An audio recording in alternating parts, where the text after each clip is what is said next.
noise. Third, I will recognize members verbally, but members retain the right to seek recognition verbally.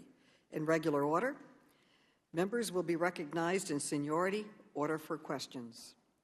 Lastly, if you want to be recognized outside of regular order, you may identify that in several ways. You may use the chat function. You may send an email to the majority staff, or you may unmute your mic to seek recognition. We will begin the hearing in just a moment when I am told that we are ready to begin the live stream.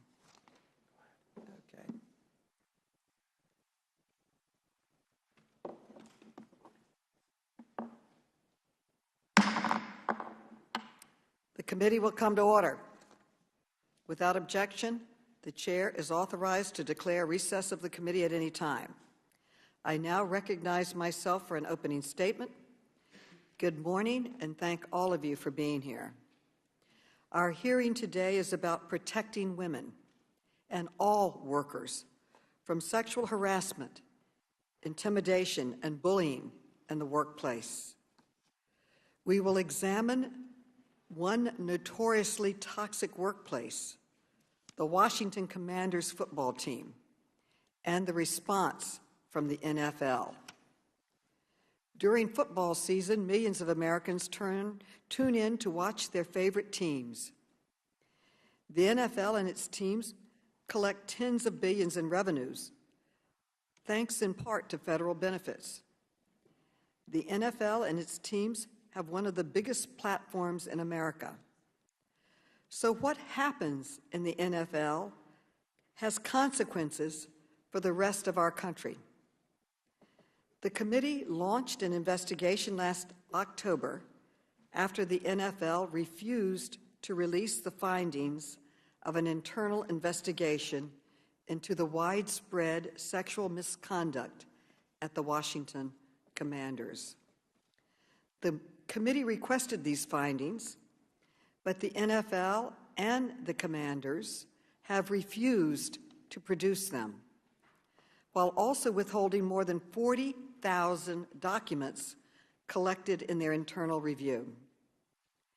This lack of transparency suggests that rather than protecting women, the NFL is hoping to sweep this controversy under the rug, just as powerful men like Dan Snyder have done for decades.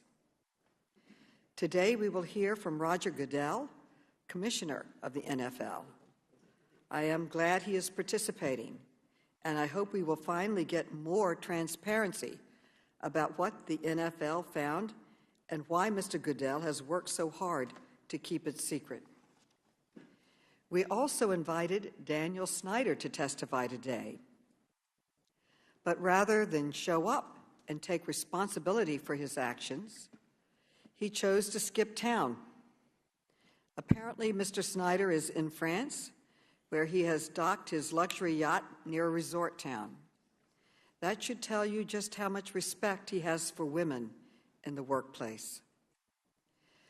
Mr. Snyder's absence is all the more telling, given that the committee released new evidence today that Mr. Snyder himself fostered the Commander's toxic workplace. According to top executives, he fired women, but not men, who engaged in relationships with other employees, while defending male executives accused of sexual harassment. And he kept employees from speaking out through a culture of fear. As one longtime employee described Mr. Snyder's tactics, quote, "If you don't obey, intimidate. If you still don't obey, terminate." Finally, the employee added, quote, "If that didn't work, buy them off," end quote. The committee has also uncovered evidence that Mr. Snyder conducted a shadow investigation to target his accusers, pin the blame on others, and influence the NFL's own internal review. He filed phony lawsuits to collect private phone records, emails, and text messages. The committee has a copy of a dossier created by Mr. Snyder using the information he collected. And this dossier is absolutely astonishing and extremely disturbing. It shows the links Mr. Snyder went to harass, intimidate, and silence his accusers, including journalists, attorneys, and former employees, anyone involved. It starts here just naming journalists that he wants to investigate and investigated.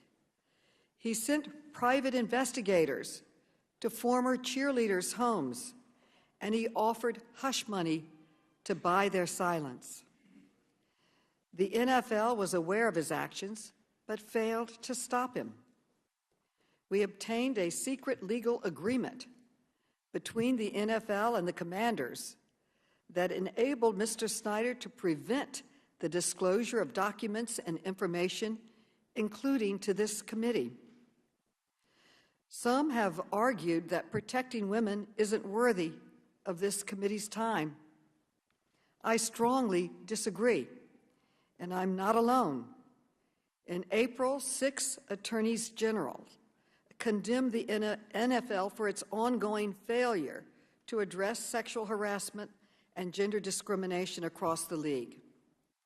The NFL itself has launched new investigations based on evidence brought to light by the committee. For more than 2 decades, Dan Snyder refused to protect the women who worked for him from the toxic culture he created. The NFL has also failed to protect these women.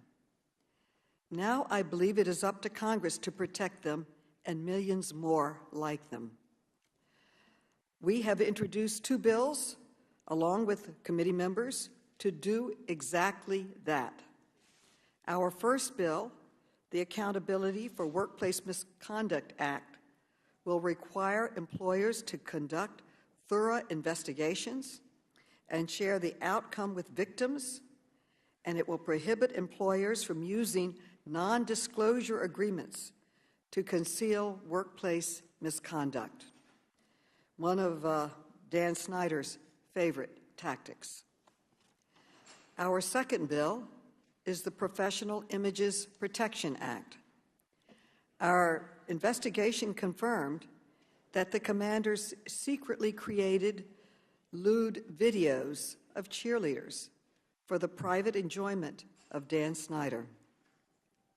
That is despicable, and our bill will create notice and consent requirements for employers who use their employees' professional images. Let me also assure my colleagues that we can protect workers while also making progress on other important issues. Just this month, our committee held a crucial hearing on gun violence and advanced legislation to protect LGBTQI rights. And next week, we will be holding a bipartisan hearing with President Biden's drug czar on the opioid crisis. But today, our focus is on protecting women in the workplace, and I believe that issue merits our full attention. In February, the committee held a roundtable where we heard directly from several courageous former team employees. Before I yield, I'd like to remind everyone what they said about the harassment they endured and the need for accountability, and they asked Congress to act. We will now play a video.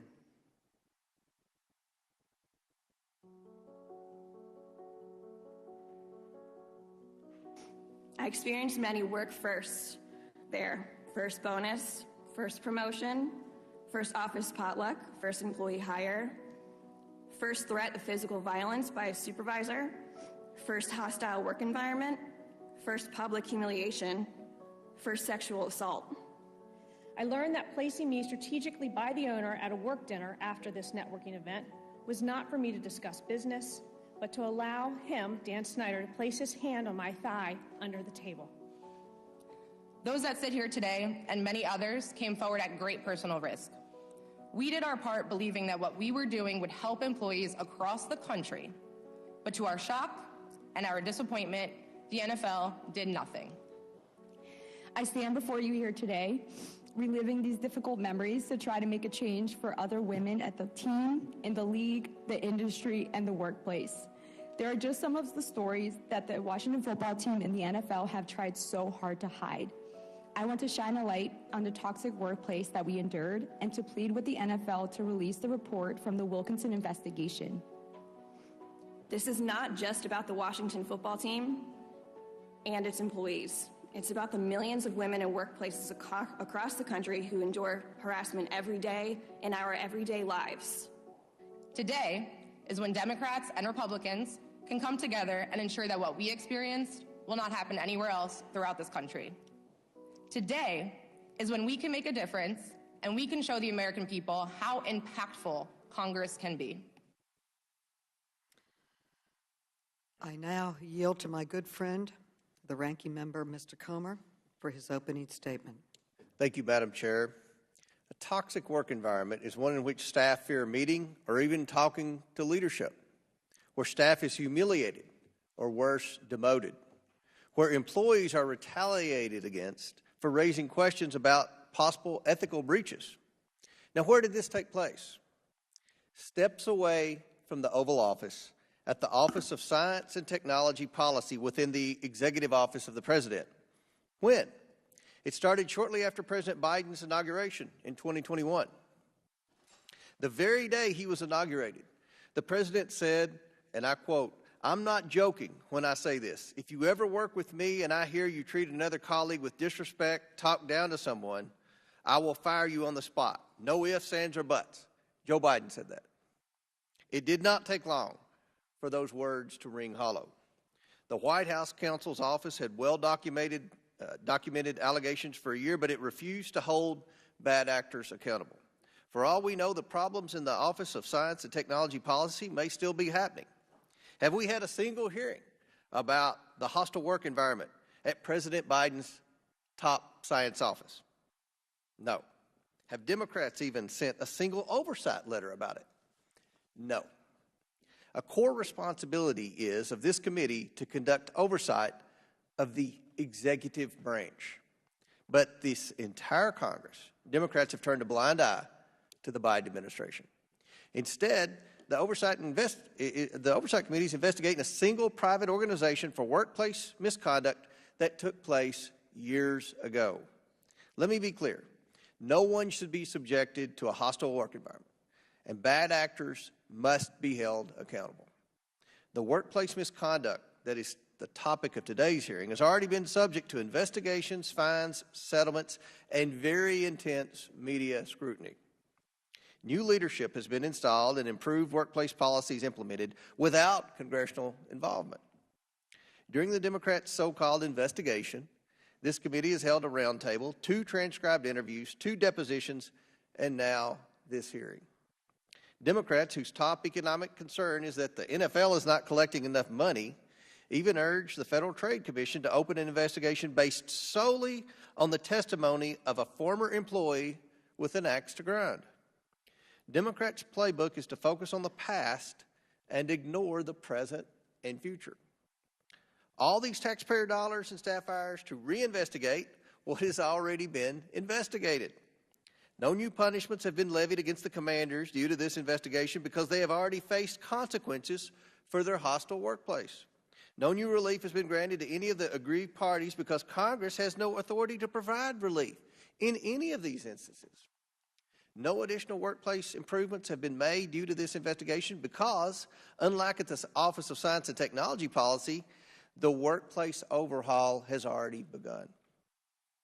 I would ask why Congress must tackle the NFL football team's workplace and not a White House office or our own members, but I think we know the answer.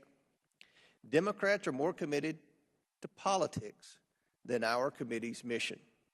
Our committee's mission is government efficiency and effectiveness. Our committee's mission is to protect taxpayer dollars from government fraud, waste, and mismanagement. Our committee's mission is to hold government more accountable. Instead of conducting oversight of the federal government, Democrats investigate the private sector. While our nation struggles under the weight of growing inflation and rising gas prices, Democrats are demanding oil and gas companies decrease production. They did it right here in this committee with the oil CEOs down there. Ro Khanna was the first one to ask each energy CEO, will you pledge to cut production? And now we know where the president's headed in Saudi Arabia right now. The chairwoman even subpoenaed the oil CEOs after they produced thousands of documents.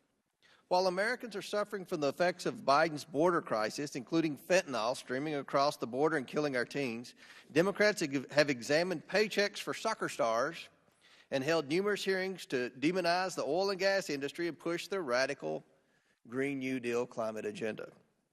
While mothers are struggling to find infant formula on store shelves, Democrats held a hearing on pet, flea, and tick collars. It's no surprise that a nonpartisan organization gave the Democrats an F in oversight. This committee is failing the American people. I urge the chairwoman to get back to the core mission of the Oversight Committee and do what the American people elected us to do. Conduct oversight of the federal government and the Biden administration, which is on a path to destroy America. Let's hold hearings and conduct oversight on the crises affecting Americans today. 40-year high inflation, skyrocketing gas prices, out-of-stock baby formula, raging border crisis, surging fentanyl overdoses, and our tanking stock market. The American people expect us to be their voice in Washington.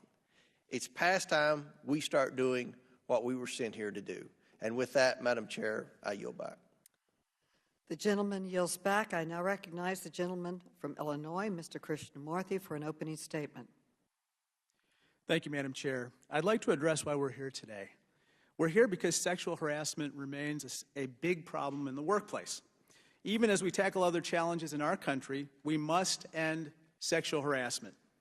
Each year, millions of fans, including myself, enjoy the NFL. NFL teams, coaches, and players influence public opinion on sensitive topics, too.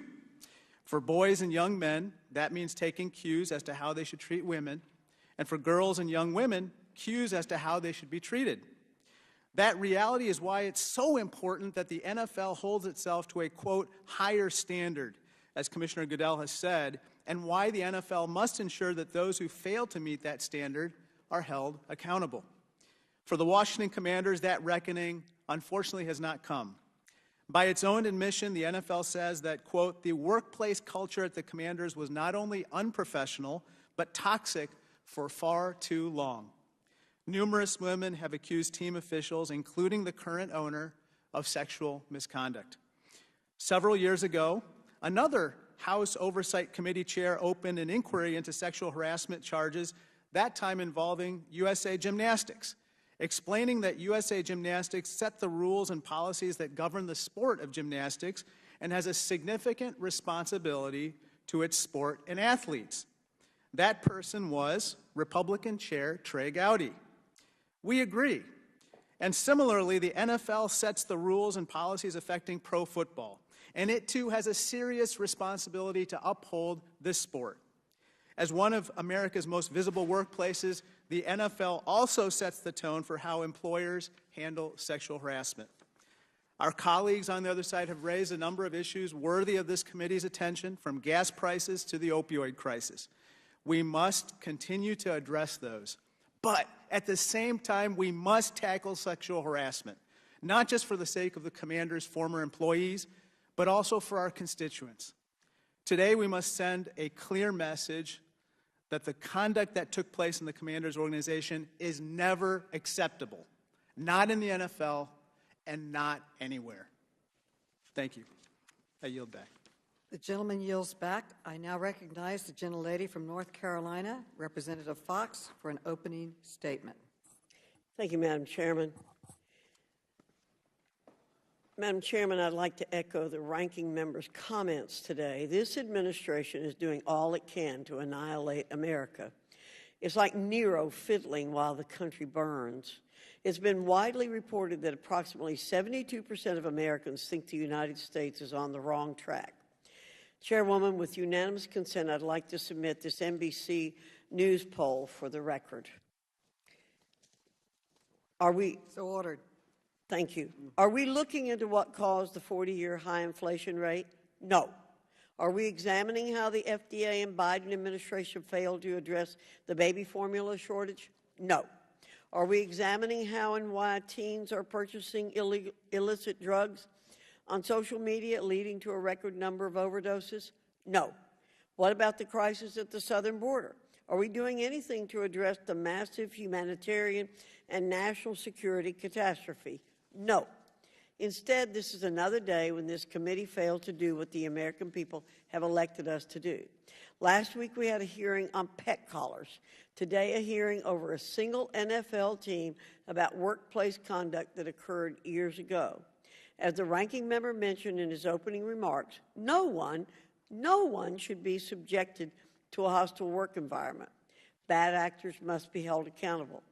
This hearing is just another example of Democrats failing to conduct meaningful oversight of the Biden administration and the ongoing catastrophes fueled by President Biden's incompetent policies.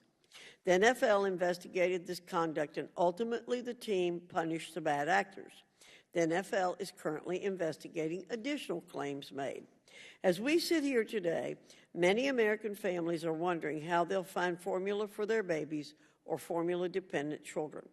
Families are wondering how they're going to pay for gas to get to their jobs or pay for groceries. Families are struggling to make ends meet, and the Biden administration continues to stand on the sidelines, sticking to their message that a recession is not inevitable. Families are feeling the squeeze now, and there's no end in sight. Children are suffering from extreme learning loss because Democrats bowed to the teachers' unions and kept schools closed for 18 months in some deep blue areas of this country. The issues of the Washington Commanders and the NFL are the last thing on Americans' minds. What is this committee doing to help families working to fix their wounded children and put food on the table? Nothing. We must reevaluate our priorities as members of the Oversight Committee and refocus our energies on overseeing the Biden administration and the federal government to ensure the American people are not left behind. Thank you. I yield back. The gentlelady yields back. Now we will introduce our witness. We will hear from Roger Goodell, the Commissioner of the National Football League. The witness will be unmuted so we can swear him in. Please raise your right hand. Do you swear to affirm that the testimony you're about to give is the truth, the whole truth, and nothing but the truth, so help you God? I do. Let the record show that the witness answered in the affirmative. Thank you. Without objection, your written statements will be made part of the record. With that, Mr. Goodell, you are now recognized for your testimony. Thank you. Good morning, Chairwoman Maloney, Ranking Member Comer, and members of the committee. I am Roger Goodell, Commissioner of the National Football League, and I'm here today to discuss the NFL's efforts to promote safe and respectful workplaces, including at the Washington Commanders. The Commanders are one of 32 NFL clubs, each of which is managed by its ownership and executives and have their own workplaces and policies. 2 years ago, the Commanders asked me to recommend independent counsel to address workplace issues and recommend changes to improve the workplace culture. We identified several candidates, and the club selected Beth Wilkinson, a distinguished former federal prosecutor. Approximately 6 weeks later, the club asked my office to assume oversight of the Wilkinson firm's work. The Wilkinson firm conducted a comprehensive review of the workplace at the club, interviewing more than 150 witnesses. As a result, we gained a clear understanding of what the workplace had been at the Commanders, how it had begun to change, and what further steps were needed to support our ultimate goal of transforming that workplace to one that is safe and productive for all of its employees. Let me start by expressing my gratitude to the men and women who shared their experiences during the investigation, and to Beth Wilkinson and her team, who did their work with the highest degree of integrity and professionalism. It required substantial courage for many to relive the painful experience and tell their individual stories. No one should experience workplaces like the one they described, especially not in the National Football League. I can say to every victim unequivocally that their willingness to come forward has contributed to a substantially improved workplace. It is clear to me that the workplace in Washington was unprofessional and unacceptable in numerous respects. Bullying, widespread disrespect toward colleagues, use of demeaning language, public embarrassment, and harassment. Moreover, for a prolonged period of time, the commanders had a woefully deficient HR function, particularly with respect to reporting practices and record keeping. As a result, we imposed unprecedented discipline on the club, monetary penalties of well over $10 million, and requirements that the club implement a series of recommendations and allow an outside firm to conduct regular reviews of their workplace.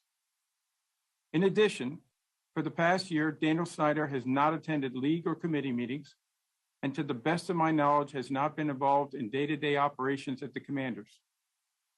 The cheerleader program has been entirely revamped and is now a co-ed dance team under new leadership. And the most recent independent workplace report, which we have shared with the committee, confirms that an entirely new, highly skilled, and diverse management team is in place, and that there has been, quote, substantial transformation of the team's culture, leadership, and human resources practices, end quote. To be clear, the workplace at the Commanders today bears no resemblance to the workplace that has been described to this committee. We did not receive a written report of Ms. Wilkinson's findings for compelling reasons that continue to this day. A critical element of any workplace review is broad participation by both current and former employees. Encouraging employees to come forward and share their experiences, which were frequently painful and emotional, was essential to identifying both the organization's failures and how to fix them. To encourage this participation, Ms. Wilkinson promised confidentiality to any current or former employee. For this reason, shortly after we assumed oversight of Ms. Wilkinson's work, we determined that a comprehensive oral briefing was best to allow us to receive the information necessary, both to evaluate the workplace as it was, and to ensure that the team put in place the policies and processes to reform that workplace, all while preserving the confidentiality of those who participated in the investigation. Oral reports are often used by the NFL and other organizations in conducting internal investigations and for other issues. If appropriate, we will make public a summary of the key findings, as we did here. We have been open and direct about the fact that the workplace culture at the Commanders was not only unprofessional, but toxic for far too long. I'm aware that some victims, including those who appeared before this committee, each of whom was invited to participate in Beth Wilkinson's investigation, have chosen to share their experiences publicly, and I fully respect that choice. Many others made a different choice, and it is my responsibility to honor the commitment to protect their confidentiality. I'm confident that should there be another investigation at the NFL or our clubs where similar discretion is desired, future witnesses will feel comfortable sharing their experiences, knowing that we do not go back on our word. When the committee has asked questions or requested documents which could violate witness privacy, we have asserted privilege. We will continue to do so to safeguard our commitment. Earlier this year, the committee heard testimony from several former employees that included new and direct allegations against Mr. Snyder. We promptly engaged former U.S. Attorney Mary Jo White to investigate those allegations.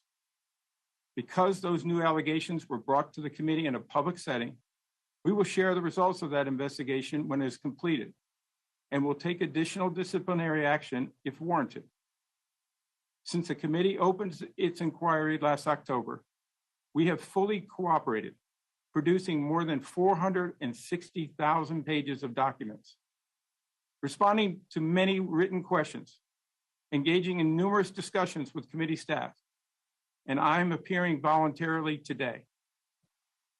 We have not allowed the Commanders or its ownership or council to direct or make decisions regarding the work that was done by the Wilkinson firm, the work currently underway by Mary Jo White, or this committee's inquiry. Finally, I want to address the committee's review of non-disclosure agreements. Our policies do not allow a club to use an NDA to bar someone from participating in a league investigation, and nobody who wished to speak to the Wilkinson firm was prevented from doing so by an NDA. We also believe that people who come forward and want to maintain their privacy should be allowed to do so. The assurance that it was safe to participate and that people could rely on the promise to protect their privacy allowed us to do a thorough review and make the necessary changes in the workplace. I have been and remain committed to ensuring that all employees of the NFL and the 32 clubs work in a professional and supportive environment that is free from discrimination, harassment, or other forms of illegal or unprofessional conduct. Thank you for inviting me today, and I will do my best to answer your questions. Thank you for your testimony and for coming today. I now recognize myself for 5 minutes. Madam Chair, I have a parliamentary inquiry. The gentleman is recognized. Madam Chair, the U.S. Supreme Court case U.S. versus Watkins makes clear that Congress's investigative power must be related to and in the furtherance of a legitimate task of Congress. Especially in light of the testimony by Mr. Goodell, how does continuing this hearing actually relate to a legitimate task of Congress in the face of record-high inflation, record-high gas prices, a completely unsecured border, a fentanyl crisis that is killing more people between the ages of 18 and 45 than any other cause in the United States, a baby formula crisis, a tampon crisis? Madam Chair, the commissioner has just detailed in his own testimony that the Washington Commanders, Redskins, whatever you choose to call them, have been held accountable. They've made necessary reforms to the organization. You got a chair here from Mr. Snyder who told the committee he was not going to be here. The gentleman will suspend. But Madam Chair, what is the purpose of this? What is the purpose of this hearing? The gentleman will suspend. This is not about a stated parliamentary inquiry. That is the parliamentary inquiry, Madam Chair. What is the purpose of this? You can bang the gavel all you want, but I don't really care. What is the purpose of continuing this, Madam Chair? That is the parliamentary inquiry, and how does Congress's business actually be continued? How does Congress's business actually be continued by continuing this hearing? The gentleman can co-sponsor. Okay. All right, I now recognize myself for 5 minutes for questions. The NFL's decision not to release the findings of an investigation into the toxic workplace culture at the Washington Commanders denied victims and the American people of a full accounting of what transpired at the team for the past 20 years. Today, the committee released new evidence documenting the toxic workplace at the Commanders, details that the NFL had not previously made public. We found that Dan Snyder refused to discipline coaching staff accused of sexual harassment. Instead, according to one executive, he tried to, quote, make the problem go away, end quote. We found that Mr. Snyder approved the firing of a cheerleader for having a relationship with a male team member, but took no action against the male employee.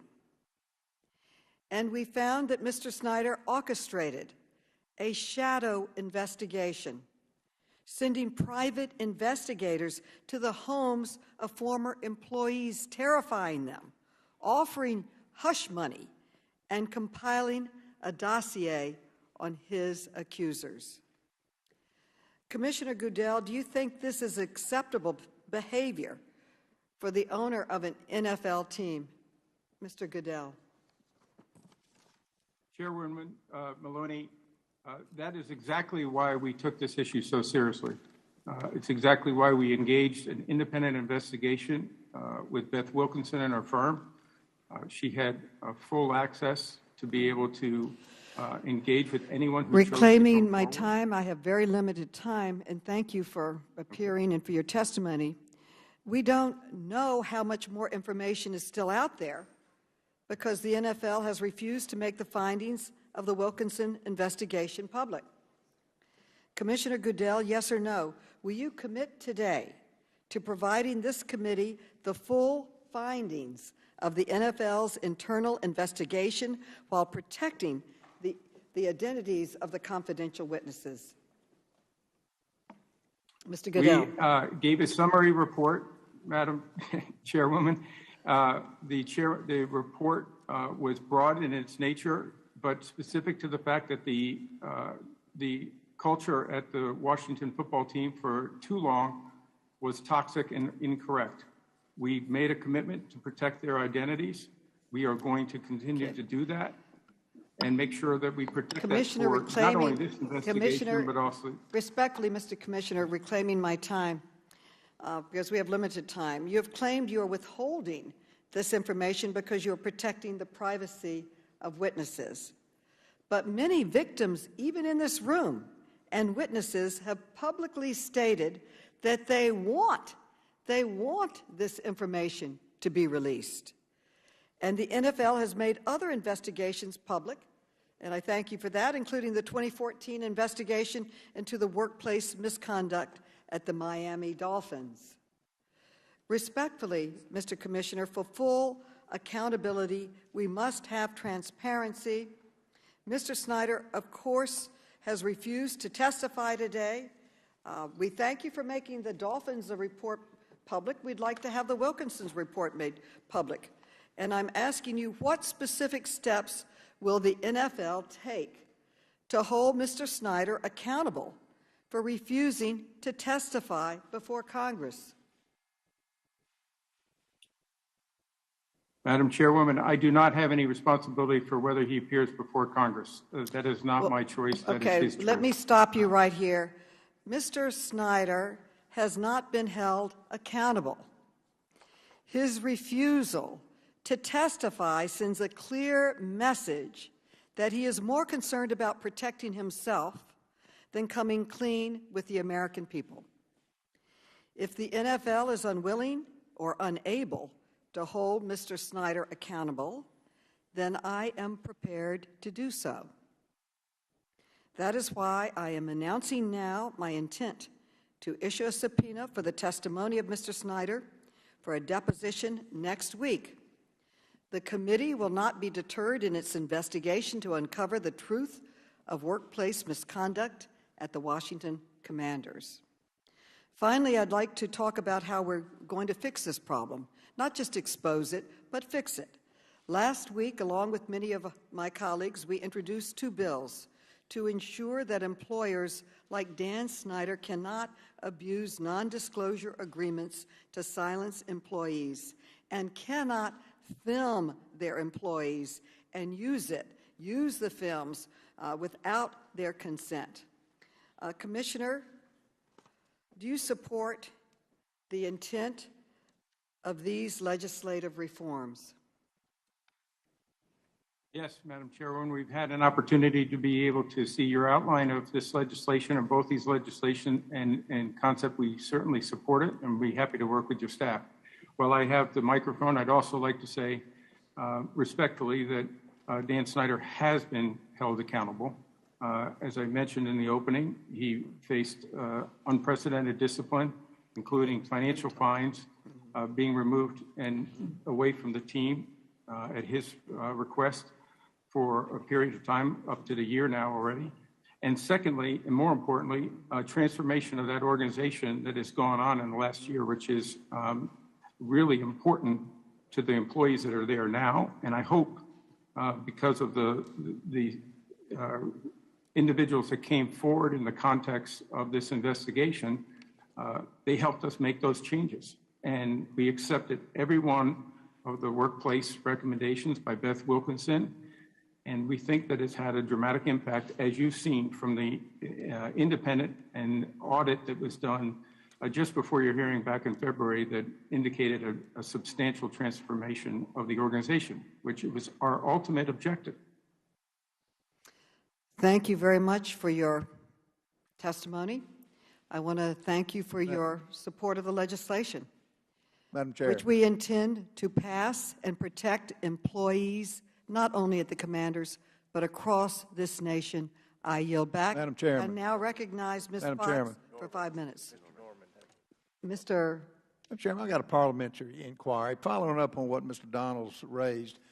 By what authority is this committee investigating a private business, a private entity, to hold this hearing? What authority do we have? Can you cite me that?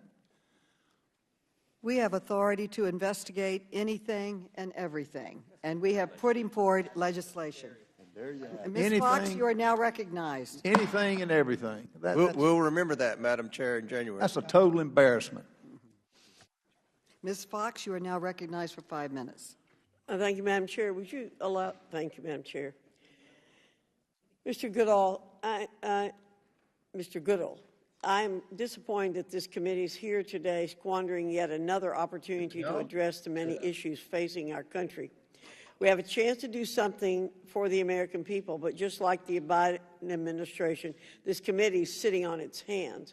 Today's hearing is merely a distraction from skyrocketing inflation, unaffordable groceries, record gas and energy prices, supply chain issues, and our open southern border. As we have heard in your testimony, the NFL has submitted more than 460,000 pages of documents, responded to many requests, and engaged in numerous discussions with committee staff. It seems to me an awful lot of committee, or rather taxpayer resources, were expended to investigate the Commanders and the NFL, which are both private organizations that do not employ government officials and are not in the purview of this committee. Do you believe that this committee's investigation is a good use of taxpayer funds? Is that a question for me? Yes, sir. Congresswoman? That is not a determination that I should be making.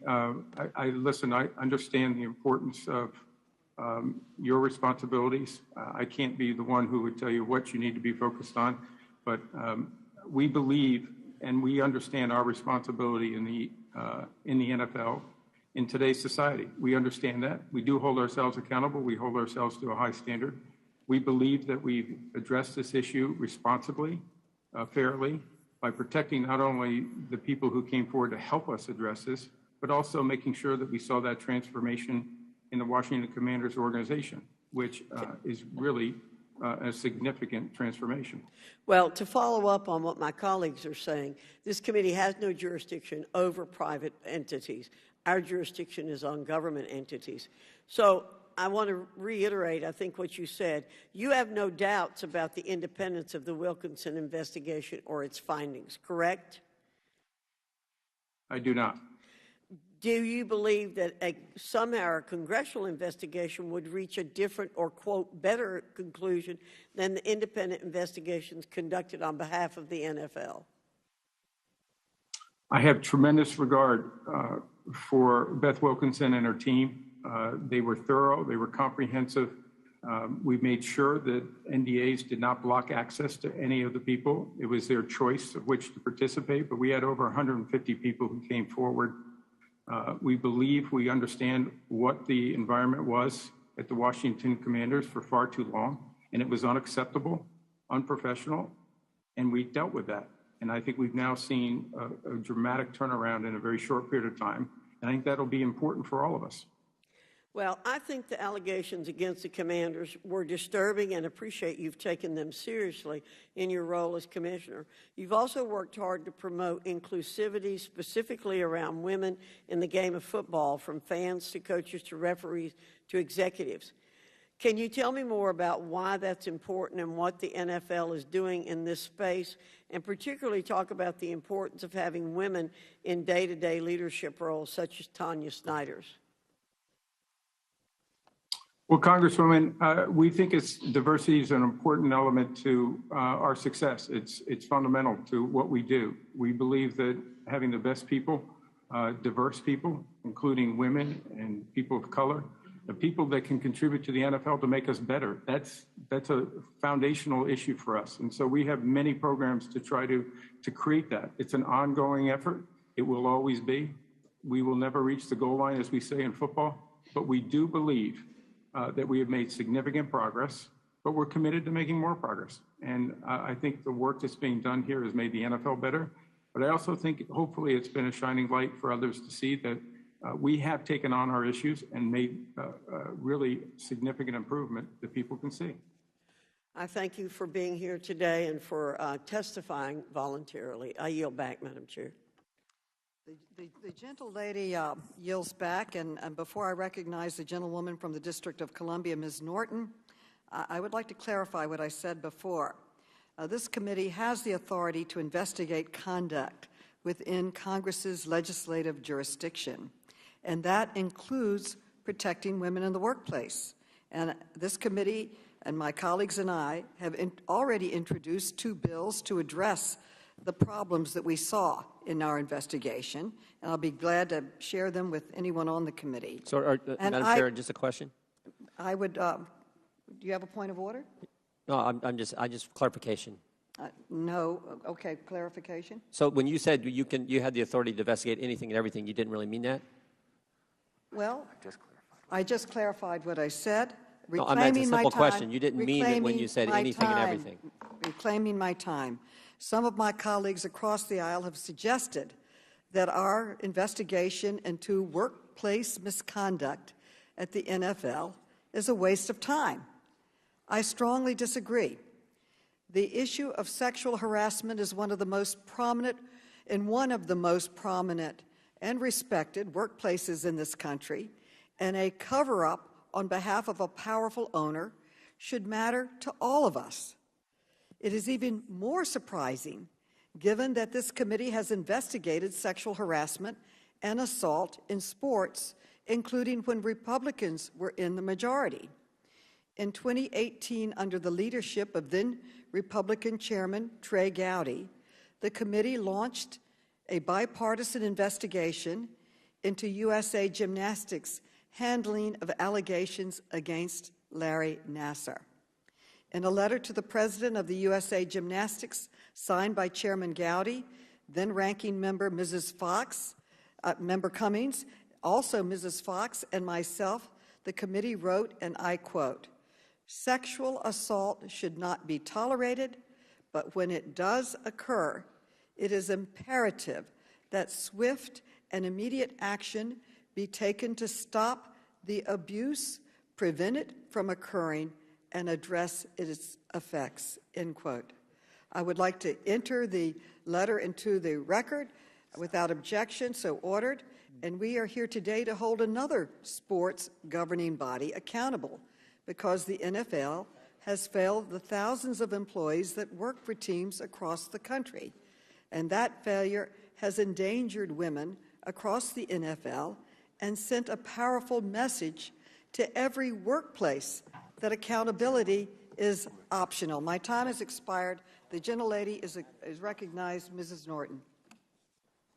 And I place the letter in the record. Thank you, Madam Chair.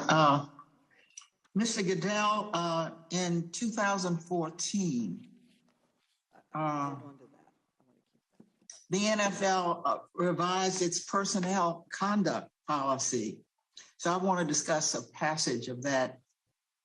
It said ownership and club or league management have traditionally been held to a higher standard and will be subject to more significant discipline when violations of the personal conduct policy occur. Mr. Goodell, can you briefly explain why the league holds owners to a higher standard of conduct?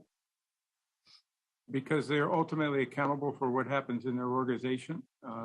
They set the standard, and all of us in the NFL hold ourselves accountable to that. Well said, sir. I completely agree with that. But Dan Snyder appears, with respect to Dan Snyder, it appears that did not happen. Before taking over the investigation, you admitted the NFL was monitoring the internal investigation, but as the committee investigation, our committee's investigation confirmed, in July 2020, allegations of potential misconduct by Mr. Snyder were known by the investigators in the matter you were monitoring. Mr. Goodell, did the NFL know about the 2009 allegations of sexual misconduct against Mr. Snyder before it took over the investigation? Yes or no? We did know about the 2009 allegations by July of 2000, excuse me. And we made sure that our independent investigator was aware of those allegations, and she was not blocked by NDAs. She had the ability to speak to anybody who was willing to come forward. It was their choice. She did speak to Mr. Snyder twice. So we were aware of that issue in that summer.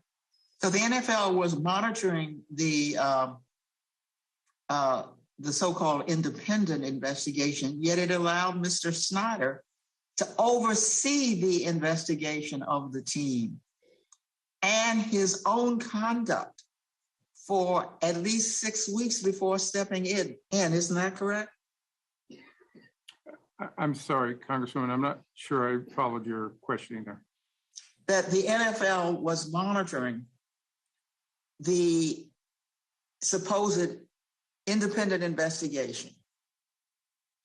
Yet, though you were doing that, the NFL allowed Mr. Snyder to oversee the investigation of the team and his own conduct for at least 6 weeks before stepping in. Isn't that correct?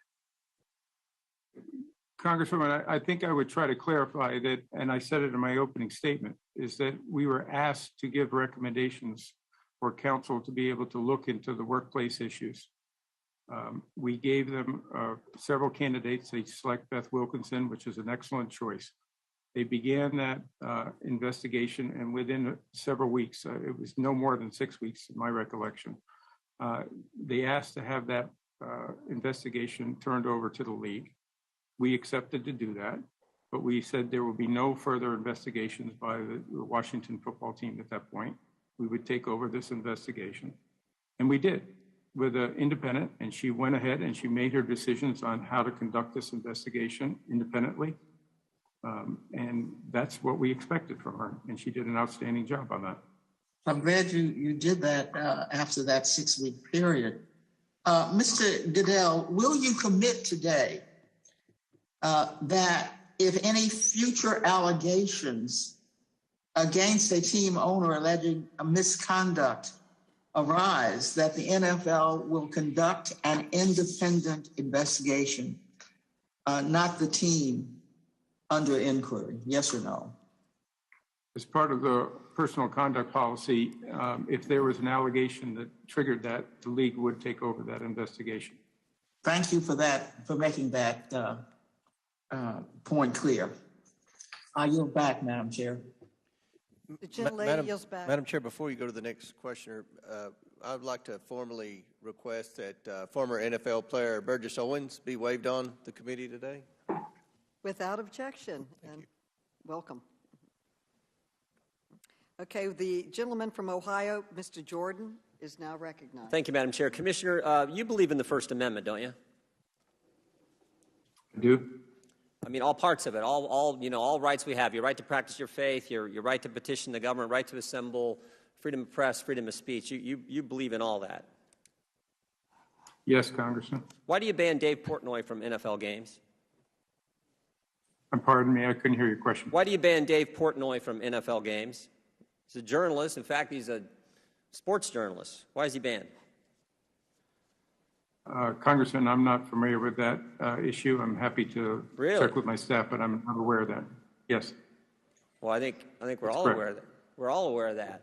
I mean, he interviewed the President of the United States, interviewed President Trump in the White House. It seems to me if you can get into the White House, you should be able to get into a football game, particularly as a member of the press and a member of the sports press.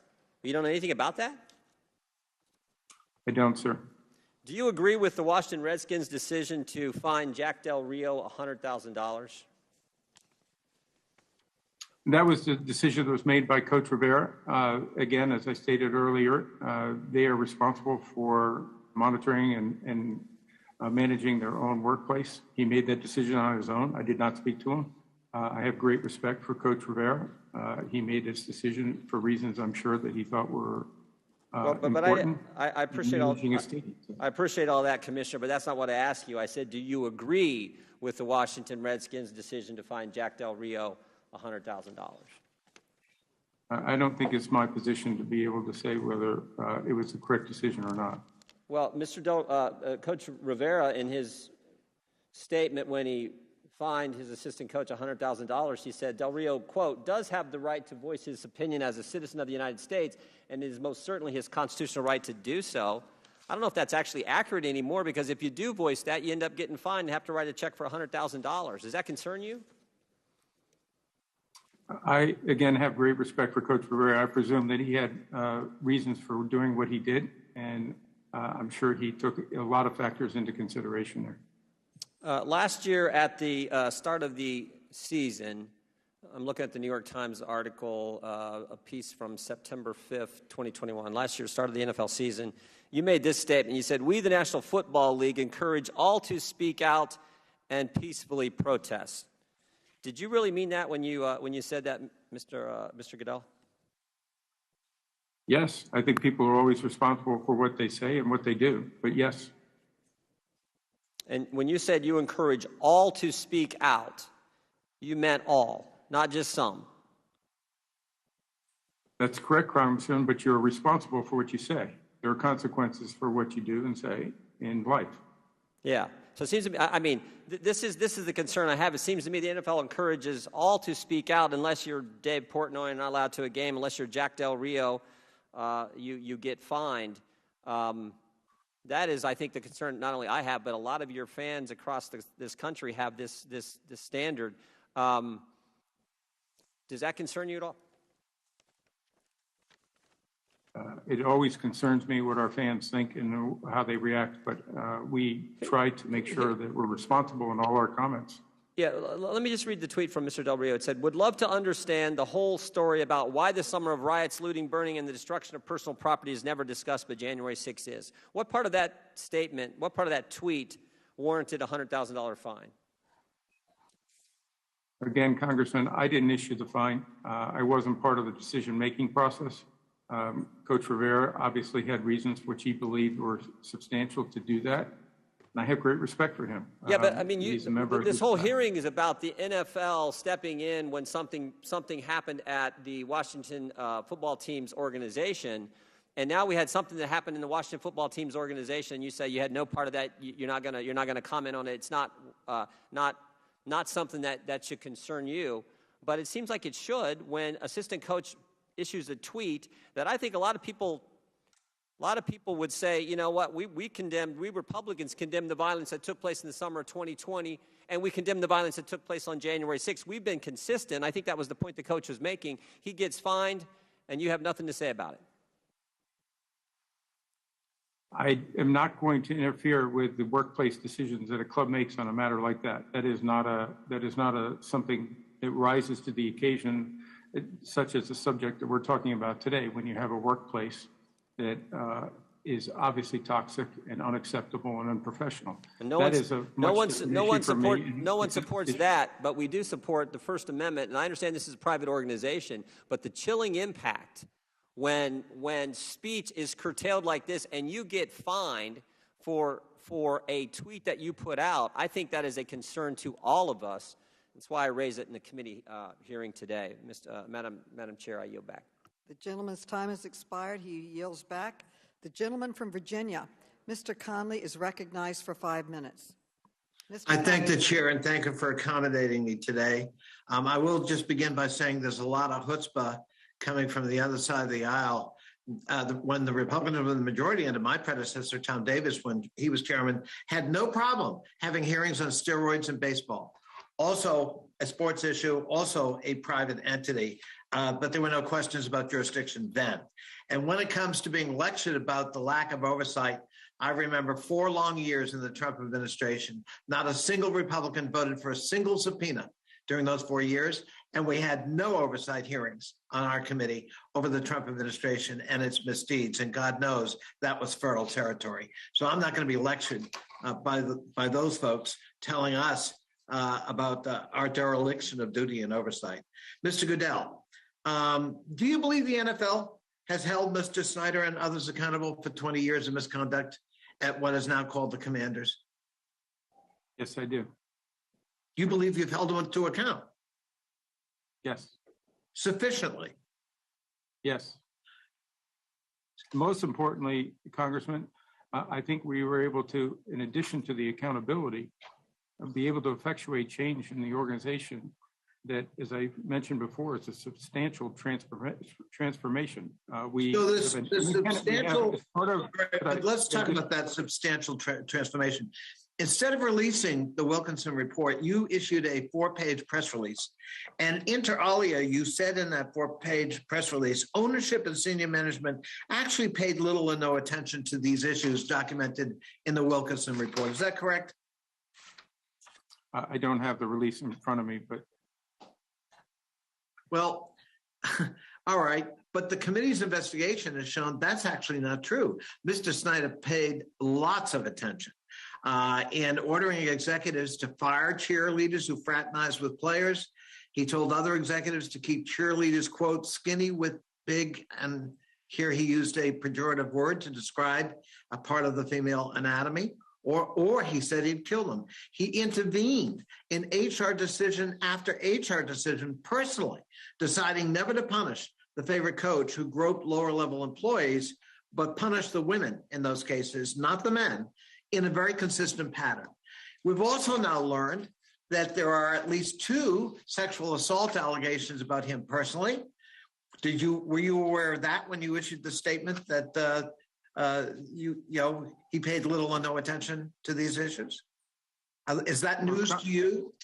As Congressman, as I stated, I think earlier, the latest allegation was from your roundtable this February. So I was not aware of that until that time. So does that change your mind now that you're aware of it? That's why we appointed Mary Jo White to look into it, to determine whether the allegation and what the facts are behind the allegation. We'll release that report when it's completed, because she brought that up in a public setting. So you're committing now to release that report? Yes, I am, because she brought it up in a public setting, Congressman. I stated that in my opening.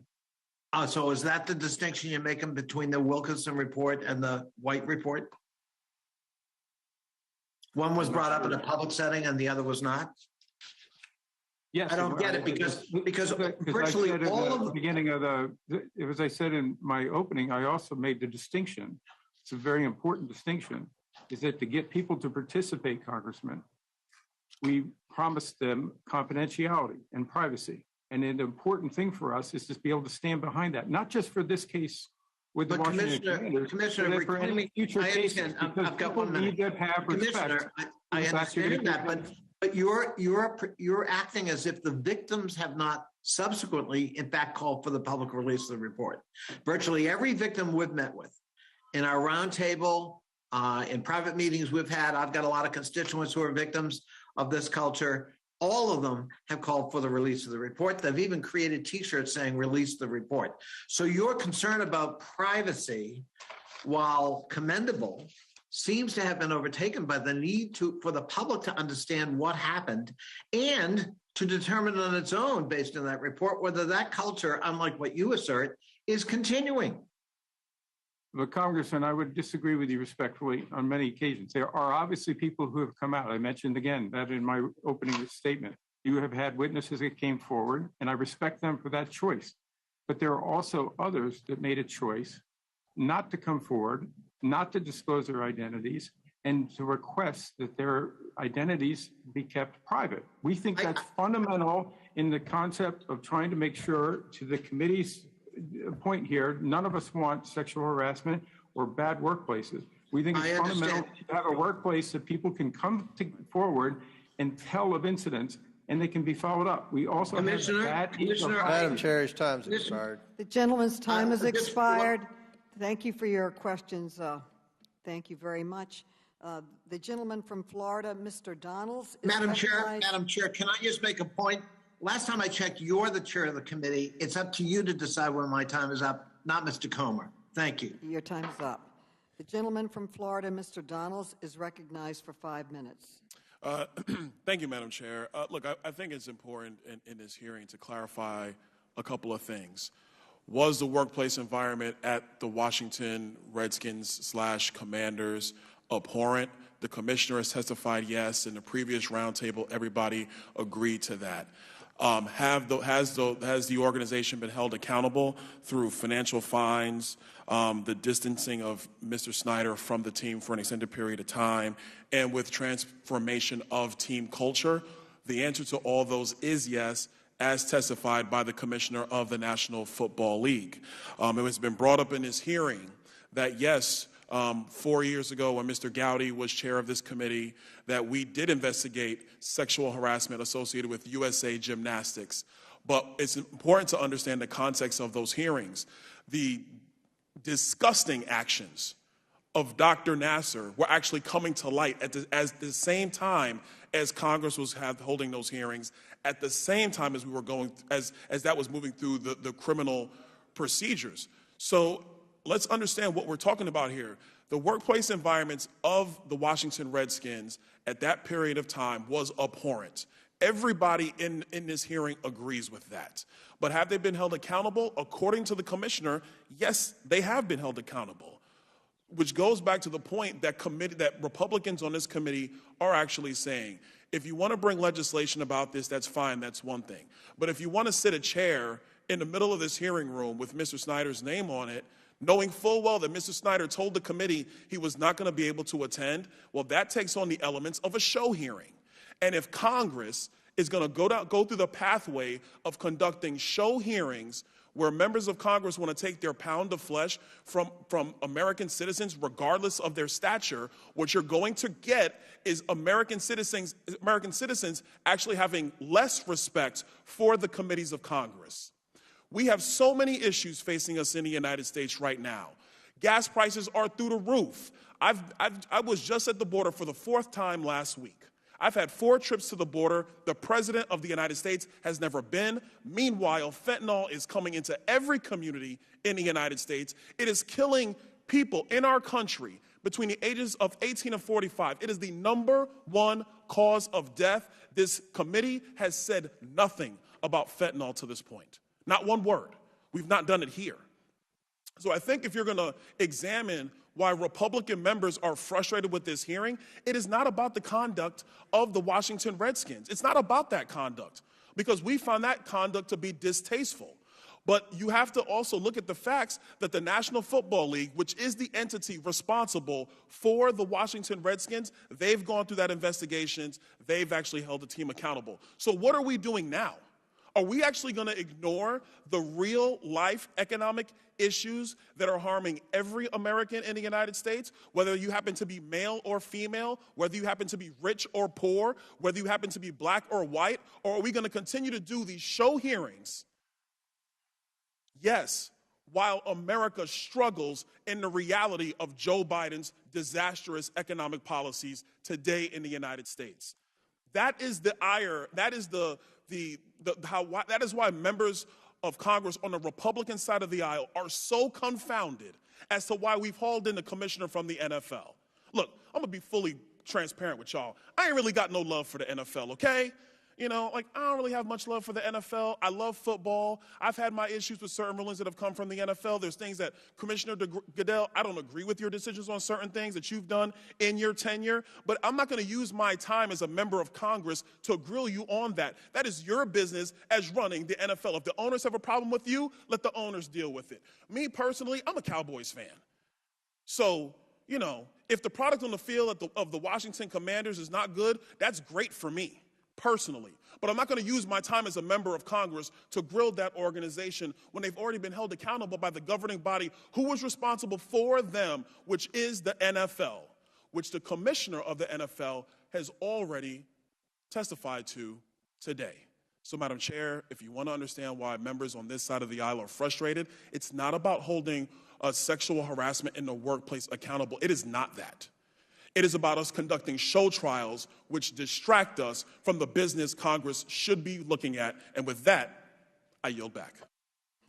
The gentleman yields back, and I'd like to remind him that during the hearing with the cheerleaders earlier, you called for the release of the Wilkinson report, and I agree with you completely. We're still working to get that report released. It's a bipartisan effort with your call for it. The gentleman from Illinois, Mr. Krishnamurthy, is recognized for 5 minutes. Thank you, Madam Chair. Thank you, Commissioner, for being here today. Sir, I'd like to turn your attention to this chart I have here to my right. This chart shows us the length and detail of reports released after recent NFL investigations. On the far right is Deflategate, which examined the air pressure in footballs used by Tom Brady. And following that inquiry, you released a 243-page detailed report. Next to it is the Miami Dolphins sexual harassment inquiry, and after that you released a 148-page detailed report. And next to that bar is the Ray Rice domestic violence situation, where you released a 96-page detailed report following that inquiry. Now, with regard to the Commanders, unfortunately, we received a 5-page press release, sir. Now, sir, you had mentioned that the reason for the press release as opposed to a detailed finding, as you had in the other cases, was because of privacy concerns. Isn't that right? That was one of the issues, yes. However, I have this 148-page Miami Dolphins harassment report that you did where you have redacted the names of various individuals out of privacy concerns. And so it is possible to release a detailed report and at the same time protect people's privacy, yet you chose not to do so in this particular case with the Commanders. Sir, I'd like to turn your attention to 2009. You're aware that in 2009, Dan Snyder was accused of sexually assaulting an employee on a private airplane, correct? Am I aware of that? Yes. I'm aware of that allegation. And, sir, Mr. Snyder settled those claims for $1.6 million, but he did not inform you in 2009 that he'd been accused of sexual assault, correct? I don't recall him informing of that, no. And failing to report such an incident under the league's personal conduct policy would be a violation of that policy, right? It's an element of the policy that they're supposed to report incidents that would violate the policy, yes. And moreover, the policy requires that the NFL handle all inquiries into sexual allegations, sexual assault allegations, not the team. However, in this particular case, the Commanders themselves handle the inquiry. So that's yet another violation of the personal conduct policy. Isn't that right? Well, Mr. Chairman, this is something that our personal conduct policy has gone through changes over the last, I would say, last 15 years. Significant changes to take care and address issues that we see need clarifications. And clearly we made significant changes in 2014 with our personal conduct policy because we believe. But the NFL is supposed to be in charge of the investigation, right? Today, that is absolutely correct, yes. And if the sexual assault allegations are substantiated, that assault would obviously be a violation of the personal conduct policy as well, because sexual assault is a violation of the personal conduct policy in the NFL, right? Yes, absolutely. Now, let me direct your attention to the case of Tiffany Johnson. She came before us and testified before me at the February roundtable and answered my questions, basically alleging that Mr. Snyder intentionally touched her in a sexual manner against her will during a work dinner. And that is why you hired Mary Jo White to investigate those allegations, correct? That is correct. And as you sit here today, you don't have personally, any knowledge of evidence that would dispute her allegations as you sit here today. That's an ongoing investigation that's being handled by Mary Jo White. She's very capable of doing that. And if it's substantiated, report back to me when she's completed the investigation, and we made a commitment. If it is substantiated, Ms. Johnson's sexual battery claim would certainly warrant further disciplinary action, correct? It's an ongoing investigation, so it would be inappropriate for me to comment on that. But we've said before that we would consider discipline if the results of the investigation warranted. So let me ask you this. You called the Commander's workplace not only unprofessional but toxic for too long. Sir, in your view, is Dan Snyder's behavior and the workplace culture he created and fostered one of the worst and most toxic you've seen in your time as commissioner and your decades of service with the NFL? I have not seen a workplace in the NFL that is anywhere near what we saw in the context of that period of time for the Washington Commanders. Sir, with all the challenges we have going on as a country, why is it important that we still put an end to sexual harassment and the toxic work environment at the Washington Commanders? The gentleman may Mr. answer, but the gentleman's time has expired. You may answer, but his time has expired. Yes, Mr. Goodell, go ahead. I think we have made those changes, and as I said, it's verified by independent auditors that the changes have been made in the organization, and we'll continue to do that. But I don't think any of us want to have workplaces that are not safe, not allow all of our employees to feel safe and to be productive without harassment or without discrimination or any other issues that would be negative in a professional workplace. Thank you. The gentleman from Kentucky, Mr. Comer, you are now recognized for 5 minutes. Thank you, Madam Chair. Before I begin my questions for Mr. Goodell, I'm going to have to correct the record once again for Mr. Conley. This is becoming a habit, I believe. Madam Chair, he's hanging out with Adam Schiff too much here lately. He just keeps making things up. In 2017, when the Republicans were in control of this committee, we had 112 Trump administration witnesses testify. In 2018, Republicans still in control of this committee had 59 administration witnesses. That was during the tenure of Chaffetz and Gowdy. In 2019, when the Democrats retook the majority, you had 80 Trump administration witnesses testify. This year, now that Biden's president, you've had only 36 low-level career civil servants testify and no cabinet secretary. So I want to correct the record on what Mr. Conley said. That was completely false. Commissioner Goodell, when did you learn this committee was investigating the Washington Commanders? I'm sorry, Ranking Member. When did you learn this committee was investigating the Washington Commanders? I believe it was late October of last year, 21. Were you surprised? Yes. Why? Because I thought we had handled this situation in a way that was responsible for a workplace. We had, as I said, implemented unprecedented discipline. Right. We had made the changes to to transform the workplace. Let me get this right. One reason you were surprised is because the NFL took action and held the bad actors accountable, and another reason would probably be because Congress really has no jurisdiction over the day-to-day operations of the NFL.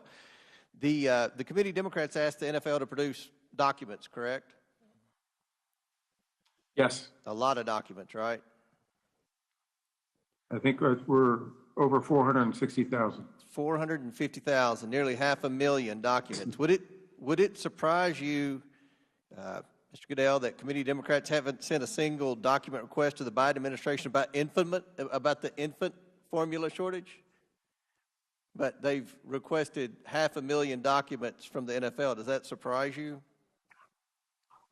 I'm not sure I have a point of view on that one. I was only focusing on what the NFL was requested.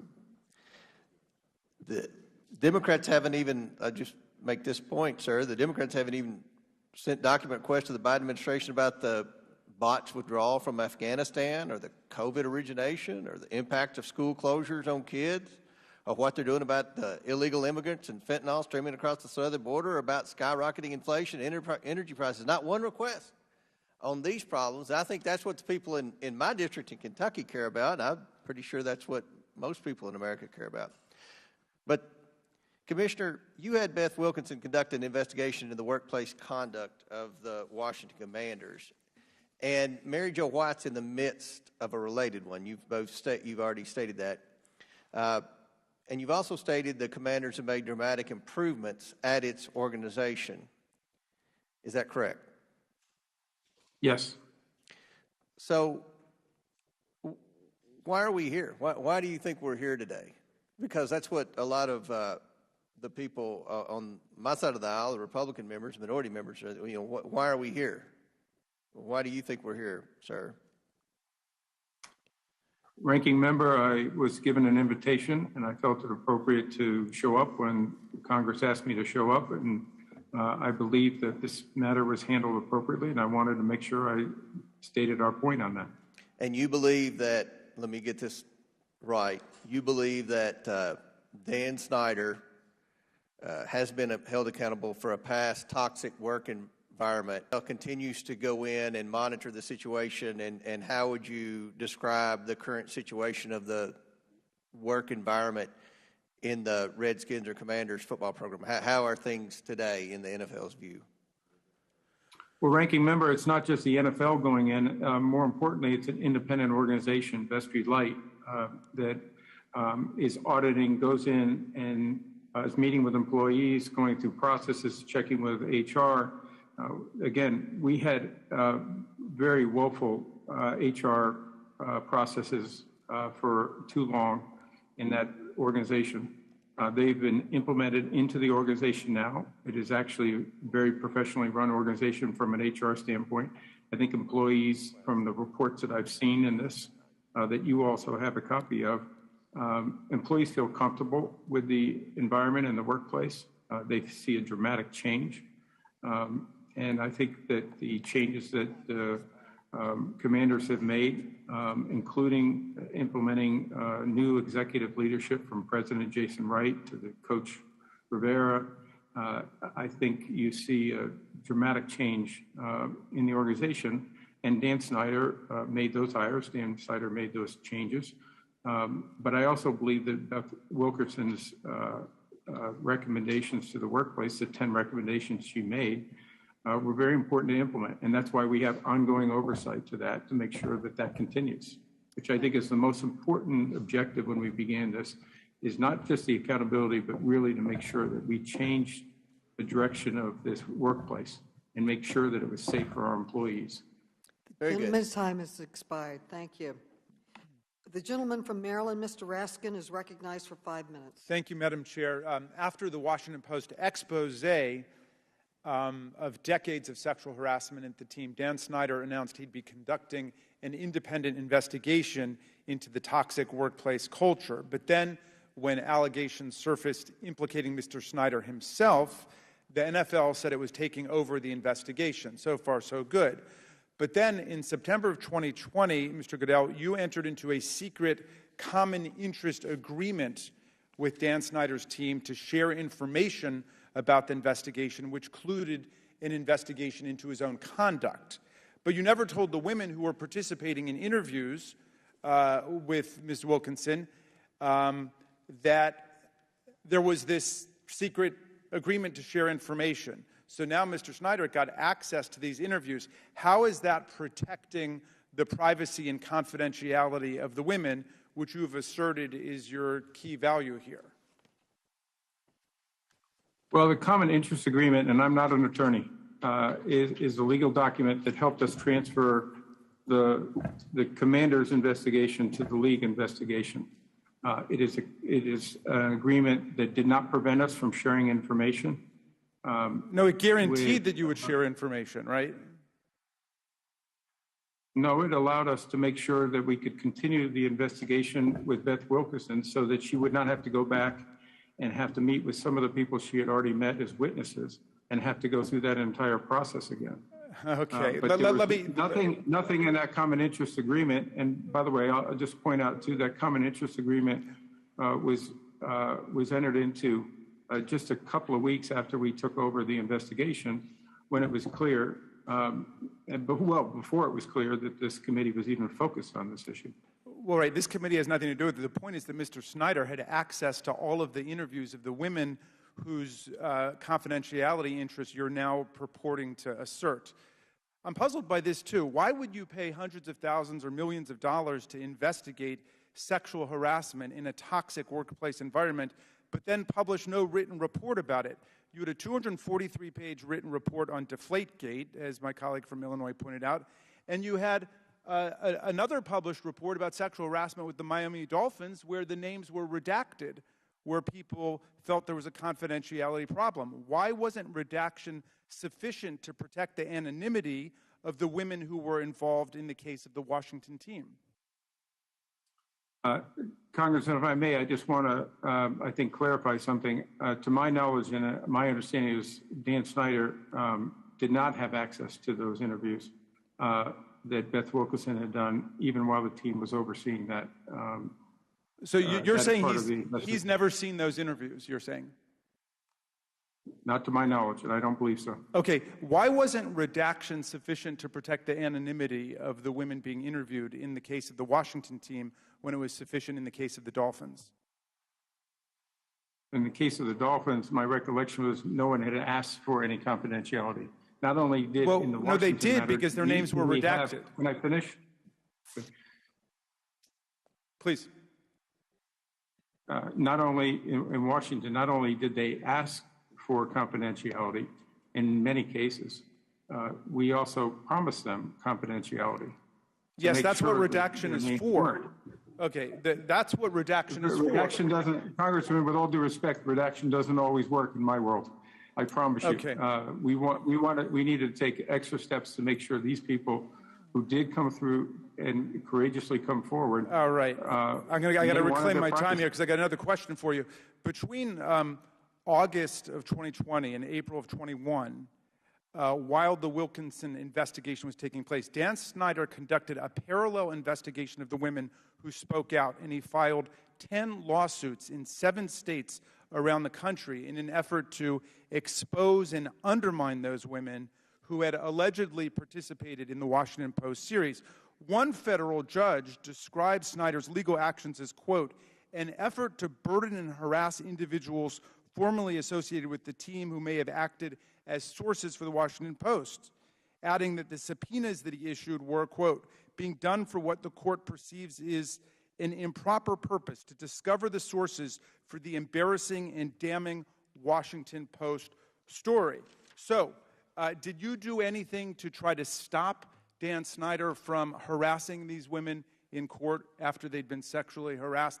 And do you condemn this action by Mr. Snyder? I think any action that would discourage people from coming forward would be inappropriate and absolutely wrong. In fact, when we took over the investigation, we told the Washington commanders that they were not to do any investigations.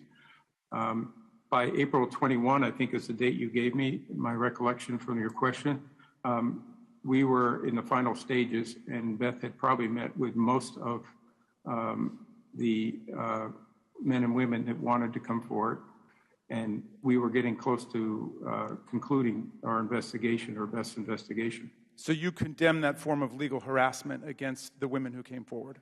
Madam Chair, time's As I said, any kind of harassment against people who want to come forward and tell the truth, we would not permit and we would not find acceptable.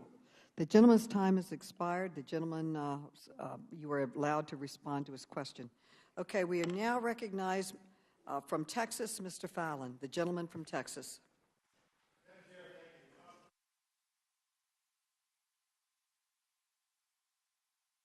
Commissioner, thank you. I want to be frank with you. I'm angry and I'm concerned. Last week marked the 50th anniversary of Watergate, which was a scandal that led to a series of felony convictions and the first resignation of a United States president. And it tore at the very fabric of American society. And a scant 7.5 years ago, another scandal rocked our nation, threatening the very core and foundation of our republic. That being, of course, Deflategate, where in an AFC championship game, the NFL footballs, the pigskins, the rock, the pill, the hand egg, the melon, and the leather was mysteriously underinflated by 2 PSI, pounds per square inch. This led to a multifaceted investigation, months long, thousands of dollars spent, where the GOAT, Mr. California Cool, the real Slim Brady, the master of the tuck, the Lord of the Rings, Tom Terrific, Tom Brady was suspended by the league. Mr. Commissioner, I'm sure you're aware that many in New England worship Thomas Edward Patrick Brady Jr. as a demigod of sorts. And being a New England native myself, I don't blame him one bit. So my point here, sir, is that this country simply can't afford another scandal, particularly a preventable one. So I'm surprised that in reviewing the league rules to prepare for this hearing, this critical hearing, we uncovered that the NFL requires footballs today to be inflated to a gauge pressure of between 12.5 and 13.5 psi. And the rules don't state and specify the temperature at which these measurements are to be made. And the pressure temperature law states that there is a positive correlation between the temperature and the pressure of a gas when there's a fixed volume and mass. So how can we, Commissioner, guarantee the consistency of the PSI levels of footballs moving forward? Well, Congressman, it's been quite a while since I focused on this issue, but I'll tell you, our procedures now are that our game officials make that check prior to the game. And so they are the ones that do that individually, and then the balls are under protected order from that point on. They are not allowed to be tampered with from that point on. So I think hopefully we found that consistency and make sure that the rules apply to everyone and that they're applied equally. And Commissioner, are you currently in New York City? Yes, I am. All right, so you're at sea level, and we're here in Washington, D.C. at sea level. So, sir, what do we do in Denver at Mile High Stadium with 5,280 feet high above sea level? And how do we account for the variances that could and do occur when there's differing atmospheric pressures vis-a-vis the PSI in your balls? Well, Congressman, it's one of the reasons why, and several of your colleagues have mentioned, that we had a lengthy report following Deflategate. And the reason why is because we had several studies that went 50 pages or more talking about these exact issues. I can't recite exactly what they were at this point in time, but they considered altitude, they considered temperature, they considered all those issues and the variance. That's why that report was so lengthy. It's because we wanted to put those procedures out as well as the research that went into that. Well, Mr. Commissioner, I'd like to offer my sincere apologies because this hearing, as I said earlier, I'm angry and upset because this hearing is a sham and it's a farce and it's a clown show and it's a terrible waste of your time as the CEO of a multi-billion-dollar privately held enterprise. It's a waste of this committee's time, and worst of all, it's a waste of the American taxpayers' time. We're here suffering inflation at a 41-year high, 8.6%, gasoline at $5 a gallon, highest than it's ever been in our history. We have a southern border wide open, more porous than in 250 years, and the drug cartels are making record profits, and this unchecked narcotics trafficking has fueled an opioid crisis, which is directly responsible for the deaths of 100,000 Americans. And early, that's why I mentioned I was angry and I'm upset. And we're here harassing the NFL, and I might add, engaging in a partisan, bizarre witch hunt of an NFL team and trespassing without just cause into the internal affairs of a privately held entity when we face these other crises on multiple fronts. Quite frankly, it's disgusting, it's a disgrace, and Madam Chair, we can and must do better. I yield back. Thank you, Mr. Fallon. And we're going to have the ONDCP director next Monday, so you can direct those questions about the drug trade to him. We are going to now call on Mr. Khanna for his 5 minutes of questions. Thank you, Mr. Chairman. Thank you also to you, Representative Krishnamurthy, Chairman Krishnamurthy, for your leadership on these issues. I know you've been advocating and leading on these issues for a number of years, just to have basic equality in all our workplaces. Thank you. Chairman Goodell, I'm of course, 49ers fan. I represent Silicon Valley, and I'm a fan not just of the team on the field, but I am sure you know Hannah Gordon there, who's a senior executive, and she has participated on a number of panels, actually, in Silicon Valley about creating a workplace that empowers women, about making sure that women have equal pay, about tackling issues of childcare, about tackling issues of discrimination. And she's, I think, extraordinary. She's really helped shape the culture of the 49ers. And so my question for you is, do you look at clubs like the 49ers and extraordinary leaders like Hannah Gordon in seeing what best practices may be for all the clubs in the league? We absolutely do. Hannah Gordon was actually a former employee of ours. She is outstanding. She is a true professional. She made a difference here in our organization, and she's doing that again with the 49ers. I have nothing but respect for her. But as part of the changes that have happened over the last several years is an elevation, I would call it, of sharing of best practices amongst all our clubs from this office as well as the 32 clubs. As we stated earlier, they all have their own workforces and workplaces. Those are their prerogative, but we do believe that understanding and sharing is an important element to making sure we have better workplaces. We also, at the league level, have had many times where we require certain training mechanisms. Some of that came out of 2014 with respect to domestic violence and sexual assault. All personnel are required to go through annual training. In addition, we've made sure that sexual harassment is a requirement of all personnel in the NFL. That includes clubs, leagues, owners, commissioners, so that we can do everything we possibly can to make sure that our workforces are and workplaces are safe and people have a full understanding of what's expected of them. I appreciate that, and I hope you'll look not just to Hannah Gordon and the leadership on issues of gender equity, but the 49ers in my district have provided STEM education for people left out. I guess my point, Chairman Goodell, is I know people are focused on the legal issues, but you know this better than I do, that if you look at the top 3 or 4 shows that the American public watch, I was shocked when I realized this. It's Sunday Night Football, Monday Night Football, Thursday Night Football. NCIS is the only one that competes. And I think you would agree that given the cultural significance of the NFL, and I grew up as a football fan, many of us on Congress are football fans, I think there's a higher bar where what you do really matters to shaping the culture of the nation.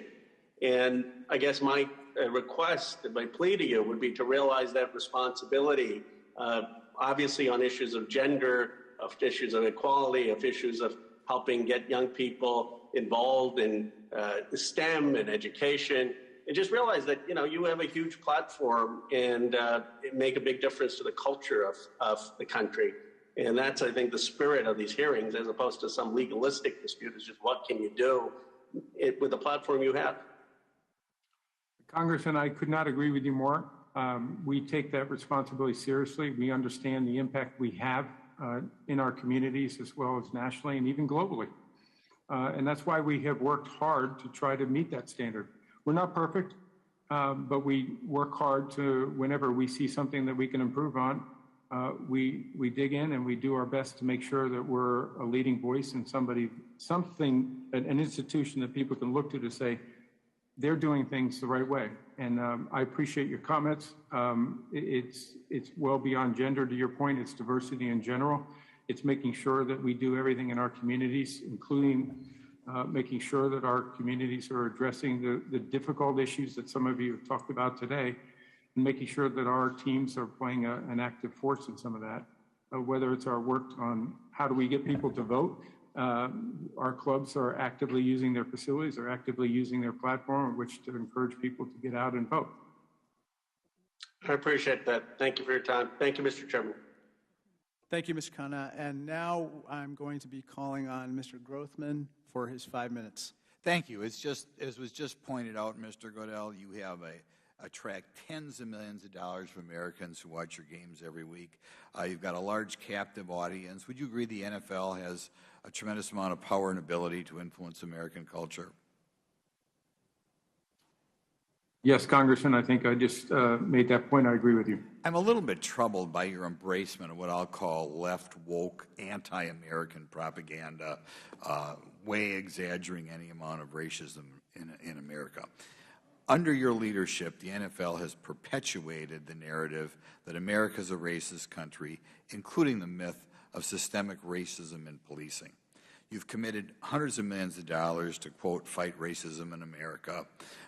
You've kind of promoted the Black Lives Matter movement, and of course the heads of that movement were Marxists. They're kind of anti-family. I realize it's a diffuse organization, and not everybody believes in that, but nevertheless, the founders believed in that. The NFL is committed to leveraging the NFL network with its other media properties to place increased emphasis on raising awareness and promoting education of social justice issues of our fans. That's what you say. Mr. Goodell, studies show that when you control for crime rates, there is no systemic racism in policing. Mr. Goodell, could you use your opportunity to raise awareness among your fans about the fact that study after study shows that when controlling for variables such as crime rates, there is no significant relationship between a person's race and whether or not they'll be arrested or shot at by police? Do you think you could use your power to get that out there, given what you've done in the past? Congressman, first, I make no apologies for fighting racism. We believe strongly that there's no place for racism and hatred in our society. That's not the point. Well, I'm just trying to clarify a point that I heard in your question. The second point to it is we have an incredibly strong relationship with law enforcement. We are supportive of the work that they do. We understand the difficult job that they have and the dangerous job they have. But we all want great policing. We want to make sure that the police are properly resourced and properly equipped. But more importantly, our work has been focused on how do we develop better relationships between the law enforcement and the communities. And personally, I've gone into some of those communities with law enforcement and done what we call ride-alongs. And in that context, you understand the gap that we have to fill between what law enforcement is faced with, how they do their jobs, and what the community expects for them. And I think more communication, more work to try to improve that relationship is not only going to improve policing, but I think it's going to improve our societies in general and our communities. Mr. Goodell, study after study shows there is not systemic racism in our police departments. There is a narrative out there, for example, who to this day mislead the public as to what happened in Ferguson. The Black Lives Matter movement fanned the flames out there, even though Barack Obama's own Justice Department found that shooting was justified. And you have kind of piled on with the narrative that we have a fundamental problem. Will you do what you can to use your mouthpiece, given the damage I think you've created in the past, to straighten out the record with regard to racism in our police departments? Well, Congressman, with all due respect, I think, again, we've been incredibly supportive of law enforcement, and we'll continue that. So I'll give you another question. I'll give you another question. Okay. This is on the Internet, and you never know what you can believe on the Internet. I look at the Internet, and we see that you're making about $64 million a year. Not as an owner, not as somebody who's taking personal risk, not somebody who has to block or tackle or risk your body. To a certain extent, the NFL is profitable because they shake down cities, tell them we're going to leave your city unless you build a big, hundreds of millions of dollars of stadium. Do you think it's appropriate, given the monopoly the NFL has, that you have no personal risk, either physical risk or financial risk in your job? Could you comment on that $64 million salary? Congressman, I started as an intern nearly 40 years ago in the NFL, I am very fortunate to have made a career of being at the NFL. It's an organization I'm proud of. I'm happy to have had the opportunities that I've had, and people have mentored me and given me those opportunities. My compensation is something that is determined with discretion from the ownership. They make that determination. I am very fortunate to be here in this job. I'm proud of it, and I wish I could say anything more to you that would make you more comfortable, but those are determinations that are made by the ownership.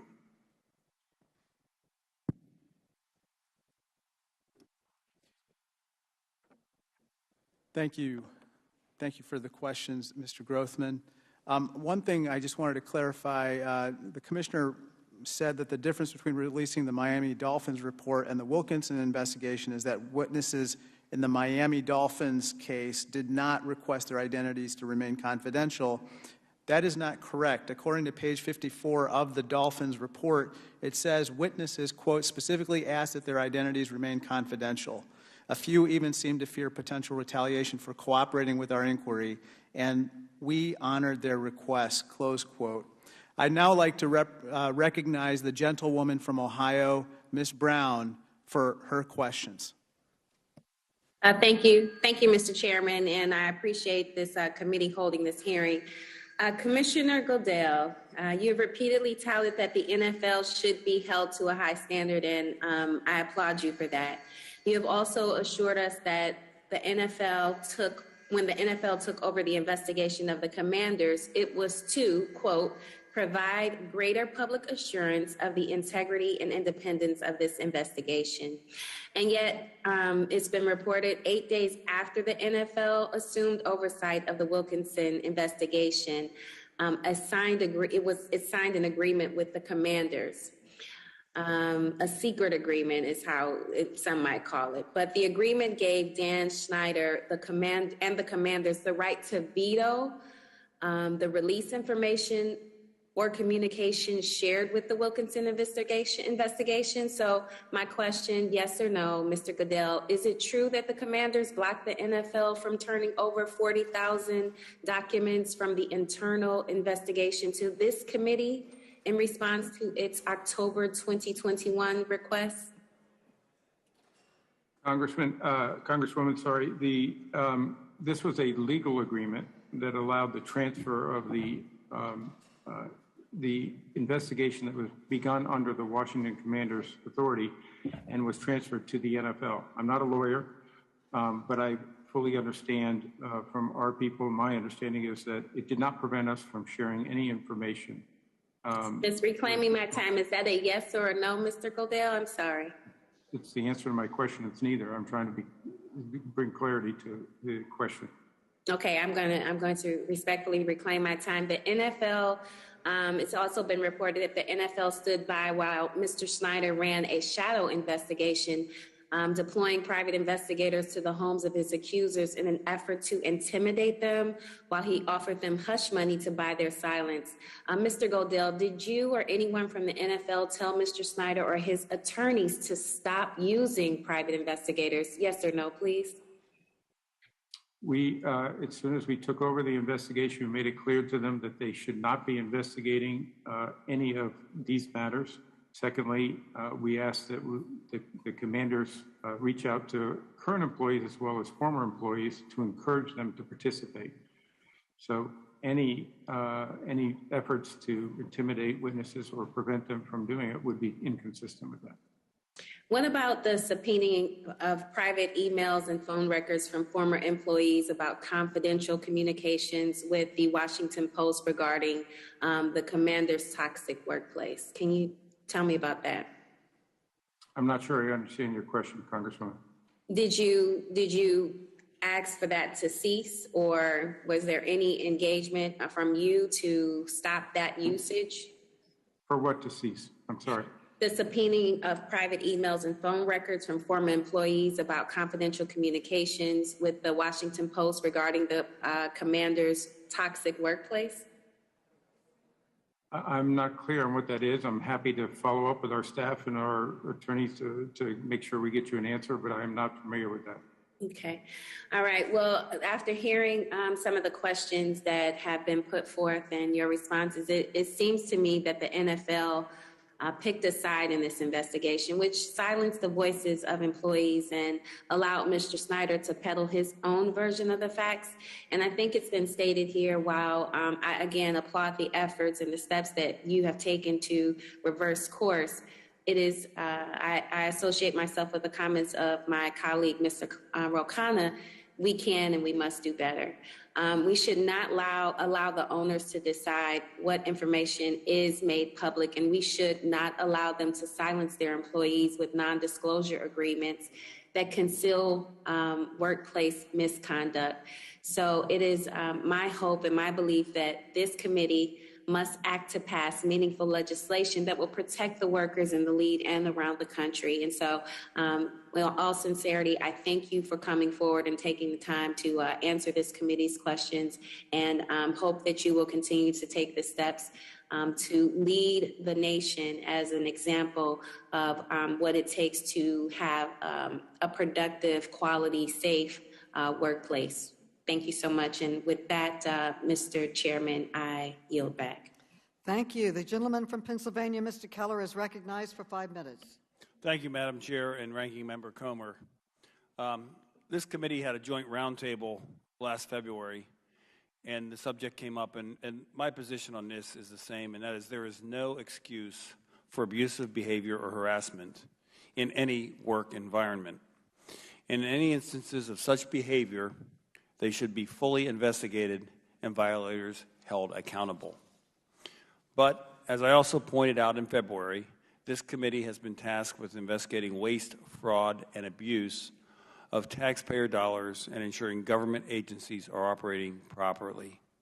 The fact that we are not discussing historically high inflation, prompting the highest Fed rate hike since 1994, a nationwide gas average topping $5 a gallon, or the fentanyl crisis exacerbated by disastrous open border policies is unacceptable. Instead, we are now conducting congressional oversight over a private organization already undergoing an investigation. Madam Chair, this committee must refocus efforts on the most pressing issues affecting the American people, not duplicative ongoing efforts to investigate misconduct. My question, Mr. Goodell, what steps has the NFL taken to promote safe working environment for its employees? We've made a number of steps going back several years. One, and I mentioned some of this, but annual training that's required across all personnel, from clubs to league officials, employees, including players, owners, commissioners. We've had sexual harassment training also. We continue to do that on an annual basis, which is also required. So we continue to put this front and center. I've had several conversations with our clubs about the importance of maintaining professional workplaces, that it's their responsibility. So I think the steps that have been made clearly have had an impact. But again, we're not perfect, but we want to make sure that our employees feel safe and they have a place where, if they have, and I should have mentioned one other thing, is mandatory hotlines. We at the League have had a mandatory hotline for people to confidentially raise any issues that they think are important. And we also have required that of all our 32 clubs. So I think steps to make it easier for people to report if there are violations or alleged violations, and most importantly for us to follow up responsibly, have been welcome and needed, and are the important steps that need to be taken to keep a workplace safe and productive. Okay. The commanders are required to submit semi-annual reporting assessments to the NFL through July 31st of 2023. What sort of metrics does the team report, and do these metrics provide an accurate picture of the commander's workplace culture?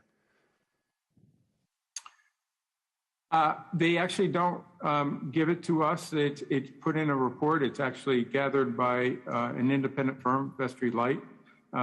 They go in, they meet with employees, they meet with the executives as well as HR and anybody they wish. They have full access. The report that we saw in February that was shared with all of you indicated a substantial transformation of the organization. Many of those that were in the organization said that it's a major change and a positive change, and something where they feel that they're in an organization that they're proud of, and they think that the policies that have been implemented by the commanders and the executives all the way up to the ownership are productive and helpful. So they're doing everything that's been put in place by the NFL to create a culture that would be an acceptable workplace environment. They're meeting. They're meeting. They're clearly. They're meeting. They clearly have goals. I'm sorry. Go ahead. They're meeting their goals, I guess, is my question, and the things that they've been asked to do.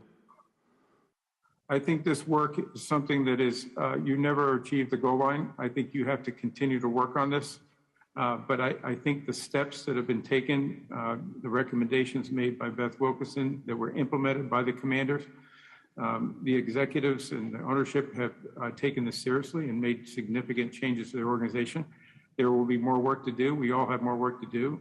Yeah, but I guess the point is everything they've been asked to comply with, they've been complying with, as they should, okay? But they've been doing that. That is correct. That's correct. The commanders have been fined $10 million following initial investigation into the matter last year, among other penalties. If the commanders have been meeting the required outcomes of what the NFL has put forth, and you say, of course, there's always training and things that we need to do, but if they've made this progress and been doing the things that the other organizations have been doing, quite frankly, why do we need to have you here today? The gentleman's time has expired. The gentleman may answer the question. As I said, Congressman, I was invited. I think I wanted the opportunity to say that we really have made significant changes to the commanders' organization. They have, and I think it's an important lesson and instructive in the sense of making sure that we have participation of the employees in identifying what the culture is, identifying the efforts, and making sure independent people look at that and make recommendations, and those recommendations are implemented to organizations so that they can get better. Okay, so the NFL is going to continue doing that, and I'm glad they are. I'm glad you're doing those things in the NFL so people have a safe place to work. I think now the committee can focus on things that they should be focused on to help the American people. Madam Chair, Gentleman's time has expired. Mr. Johnson from Georgia is recognized. Mr. Johnson from Georgia. Thank you, Madam Chair. And I would implore my colleagues on the other side of the aisle to have respect for the chair and to cease and desist conversation when that gavel comes down. Mr. Goodell, credible, numerous, and serious allegations of sexual misconduct have been made against the Washington Commanders and owner Dan Snyder, who also stands accused of maintaining a toxic work environment that victimizes female employees of the organizations. It should be noted that Mr. Snyder turned down an invitation to appear before this committee, and I thank you for agreeing to appear before us today. And you do so because you understand that Congress has granted the NFL an exemption from the antitrust laws, which enables NFL teams to collaborate on TV contracts. And the NFL does not want Congress to tamper with that antitrust exemption. Am I correct, Mr. Goodell? Well, we do. I'm here because I feel it's our responsibility to do that. And well, you would never refuse a request by the committee to come to testify before the committee because you're concerned about what Congress can do about the NFL's antitrust exemption. Isn't that correct? If I could, let me just address the first portion. Well, no, I just want to get a yes or no answer for that question. It's not a yes or no answer, is it? It is, Mr. Goodell. Okay. Please cooperate with me now. I'm working with you. Just answer my question, sir. I mean, the reason why you come is because you respect our ability to tamper with the NFL exemption, antitrust exemption, correct? I'm here because I believe you should hear our experience with the Washington Commanders, as I said. Secondly, regarding the antitrust all right. Well, let me move on. I'm trying to address your antitrust exemption.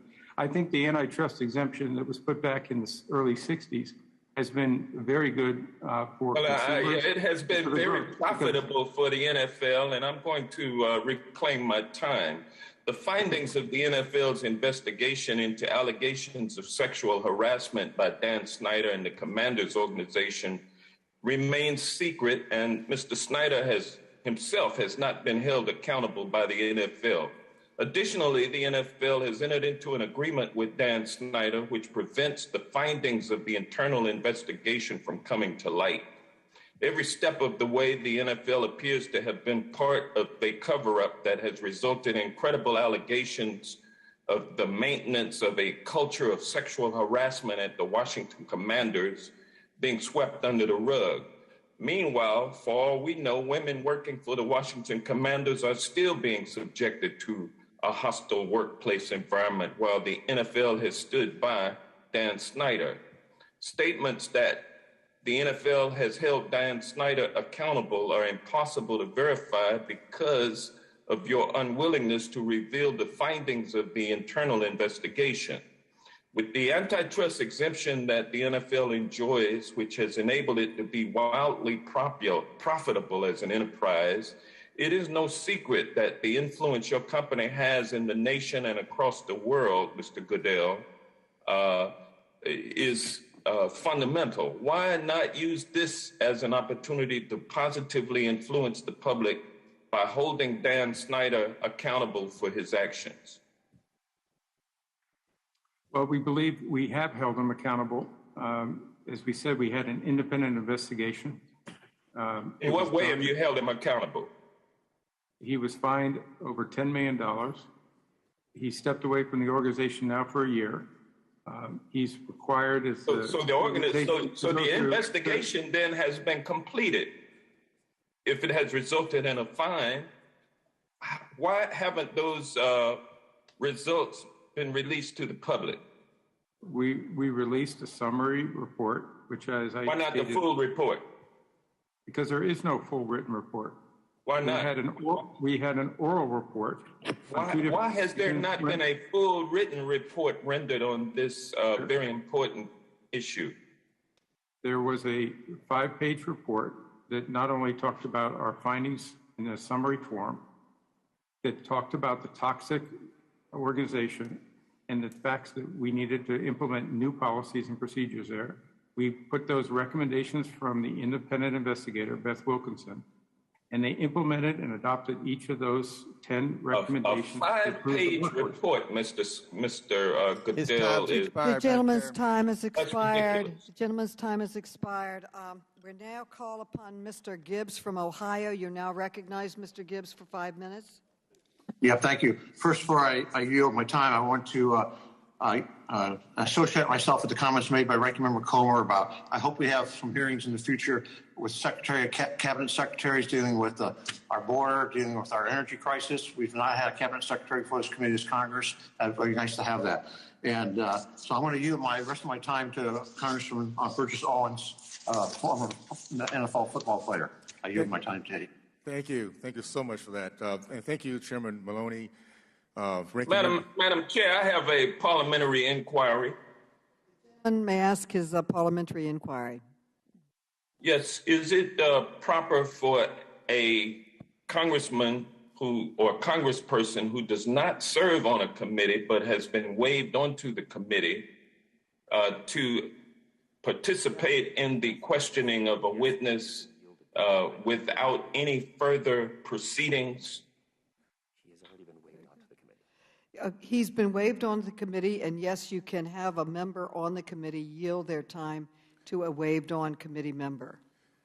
Thank you, and I yield back. And Chairwoman, Mr. Owens, you're now recognized. Thank you. Can I also reclaim the time just taken a few minutes from me, please? Yes, you can. Thank you so much. I want to thank again Chairwoman Maloney, Ranking Member Comer, and members of the committee for holding this hearing and especially for allowing me to participate. I'd like to thank Commissioner Goodell for coming to the committee today. It's been a long dream of mine to ask the Commissioner some questions, and I'm going to take a little different tack, something I'm very, very concerned about with NFL. The term racism is thrown around today with alarming and casual frequency. For example, according to Newsweek, requiring black individuals to get an ID to vote is racist. According to NBC News, requiring a college applicants to include letters of recommendation in their application is racist. And my absolute favorite, a recent U.S. Today headline asking if math is racist. What's truly racist is this condescending, soft bigotry of low expectation that has far too long plagued my community. It was prevalent when I entered the NFL in 1973, when it was understood that certain positions were reserved for whites only. Positions of leadership and intelligence like quarterback, center, middle linebacker, free safety, and head coaches were considered off limits to black Americans. Doug Williams finally broke the white quarterback barrier in 1988 as the NFL's first black quarterback to both start and win a Super Bowl championship. Yet, Commissioner, decades later, despite all this progress on and off the field, we're once again forced to discuss, under your watch, the NFL's engagement in racism behind the scenes. In June 2021, the NFL was forced to announce it was ending its practice of race norming when paying out compensation to players experiencing brain damage due to concussions on the field.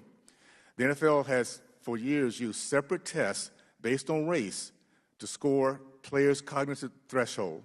The test taken by black players was different than that by white players. The result determined if financial compensation was warranted. Doctors were required to use race-based norms that assumed black players were inherently less intelligent than their white teammates. If this sounds like a throwback to the Jim Crow laws of Deep South, that's because it is. This practice came to an end only after lawsuits against the league by two former black NFL players who were accidentally given the cognizant test normally reserved for white players. When they both qualified for compensation, the NFL demanded that they be tested again. This time, when the clinician applied the race norming algorithm recommended by the NFL program manual, they were denied compensation.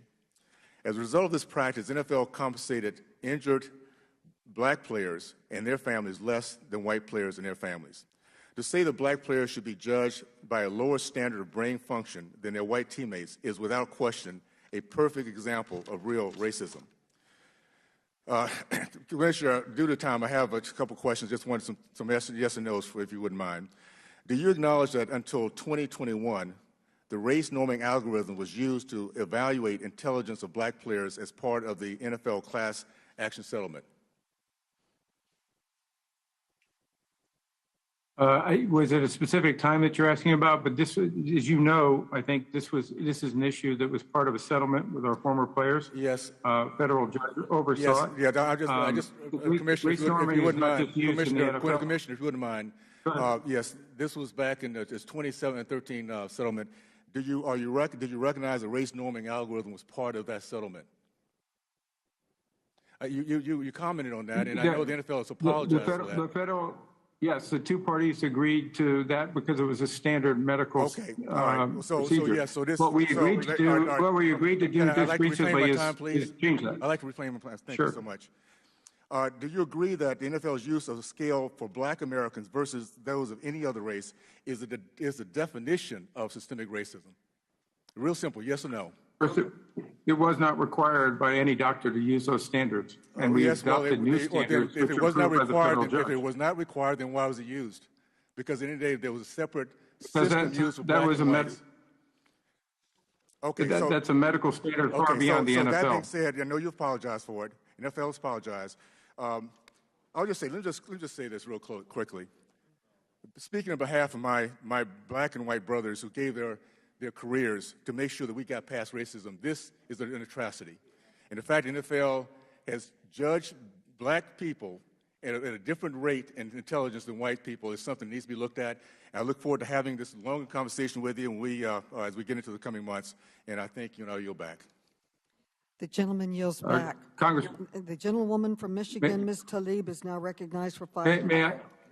Thank you so much. And I just want to commend my colleague. This is why lived experience is so incredibly important. As a survivor of sexual harassment, it was my first job outside of college. I can tell you it is so incredibly important that Congress leads on this issue in making sure that everyone is safe away from discrimination. Again, that can be incredibly traumatic and can last a very long time with people as they move from career to career. When dozens of women came forward with allegations of a toxic workplace at the Commanders, team owner Dan Snyder stated, and I quote, "I have admittedly been too hands-off as an owner and have allowed others to have day-to-day control to the detriment of our organization." Commissioner, you were personally briefed on internal investigation into the Commanders, as you know, and sitting here today, do you believe that Dan Snyder was hands-off team owner? Was he a hands-off team owner, sir? In my judgment. Yes or no? Was he hands-off? The owner is responsible for the workplace. Yeah. Okay. The committee has recently obtained evidence shows that exactly how involved Dan Snyder was in fueling the toxic workplace environment. The committee conducted a deposition of Dave Popkin, who was chief operating officer of the Commanders for a number of years. He worked with Mr. Snyder every single day. Do you want to know, he said basically, this is what he said to us, that he said, quote, both hands on when it came to Mr. Snyder. So he's very directly involved. Mr. Pauken also detailed his role in decisions big and small. And I'd like to talk about one of those decisions, if I may, Commissioner, that I found particularly troubling. In the fall of 2002, the team hired a new head coach who, according to Mr. Pauken, quote, groped a member of the public relations staff at an event. According to Mr. Pauken, he consulted with Mr. Snyder about what to do, even though, as he said, quote, I knew what we were going to do. Do you know what he was talking about, Commissioner, here? And of course, it was nothing. He was going to do nothing. Mr. Pauken said that he, Mr. Snyder, decided, quote, we weren't going to confront the new coach. Commissioner Goodell, Mr. Pauken participated in a number of interviews with the law firm handling the internal investigation. Has NFL looked into these allegations against the former coach? Listen, all of those allegations should be treated seriously. You're working with the firm, has he, sir? All these allegations have been treated. So the allegation of groping a public relations staffer was investigated. All I can tell you is we've hired an independent investigator. Yep, got it. I got it. They did the same thing at that previous job I was at. They did the same thing and wrote it off. Committee staff conducted another deposition, Commissioner, this time a former president of business operations, a CEO, Brian Lafimina. He testified that he raised allegations made by Rachel Elgelson, a former Commander's employee, about the misconduct of Commander's executive Larry Michael. Ms. Ingleson alleged that Mr. Michael, quote, would touch her face in an unwanted fashion, talk about her looks in front of the large audiences, and kiss her. Mr. Lafimina says that he brought these allegations to Mr. Snyder's attention in July 2018. According to Mr. Lafimina, Mr. Snyder's response was, quote, Larry was a sweetheart and Larry wouldn't hurt anybody. 2 years later, in July 2020, Mr. Michael resigned from the club after seven former employees said he routinely discussed the physical appearance of female colleagues in sexual and disparaging overtones. He even made crude comments about an intern. Take a listen to what he said, Commissioner, if we can play the audio, please. Up the OTAs in this edition of Redskins Nation right after this. Way to go, buddy. Thanks, man. I couldn't tell if you wanted me to go longer or shorter or what. I do think our intern is looking better every day. I do think our intern is a little blonde there talking to Ace. Is it blonde and black? Yeah. Yeah. The hell of an outfit in the middle of June. She's looking freaking pretty good. I don't know what the fuck's going on there. 240. Unbelievable, so disgusting. Mr. Snyder wasn't hands off. He simply turned a blind eye to the conduct he didn't want us all to see, right? This is all too common in the American workplace. Commissioner Goodell, is this acceptable way to run a team? That example you just showed me is not acceptable. And could have been your daughter, sir. It could have, it literally is disgusting. I completely agree with that. Would you commit to doing more? I mean, right now you keep saying you did everything possible. You're studying, you have to do more. Yes or no, are you willing to do more?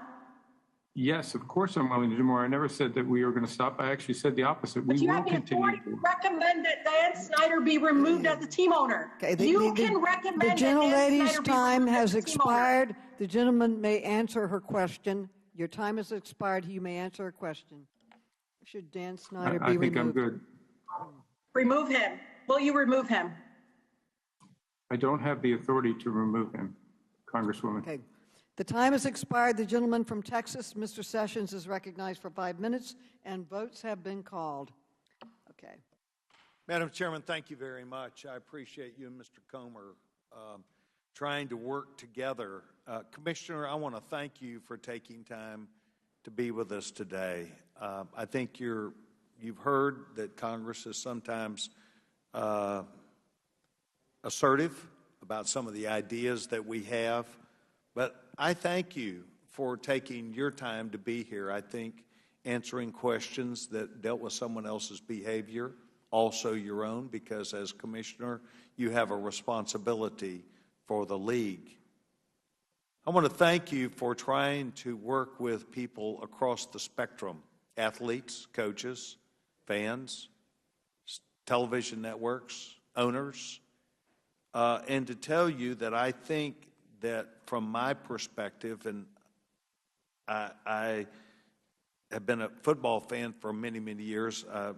Jerry Jones is a very close and dear friend of mine, and I've watched Mr. Jones and the Cowboys, as well as almost every other league in the team in the league, to be able to work through athletes' circumstances and things that happen. I think you've done an outstanding job, and I think that it said volumes to me about the changes that have been made within the Commander organization. I think that we're all entitled to make mistakes, and I think we're entitled to try and make up for it. I think it says volumes that you as Commissioner will lead the effort to have conversation, not just with owners, but really the teams that are involved about that which you believe would be in the best interest of the league, because that is really what your job is.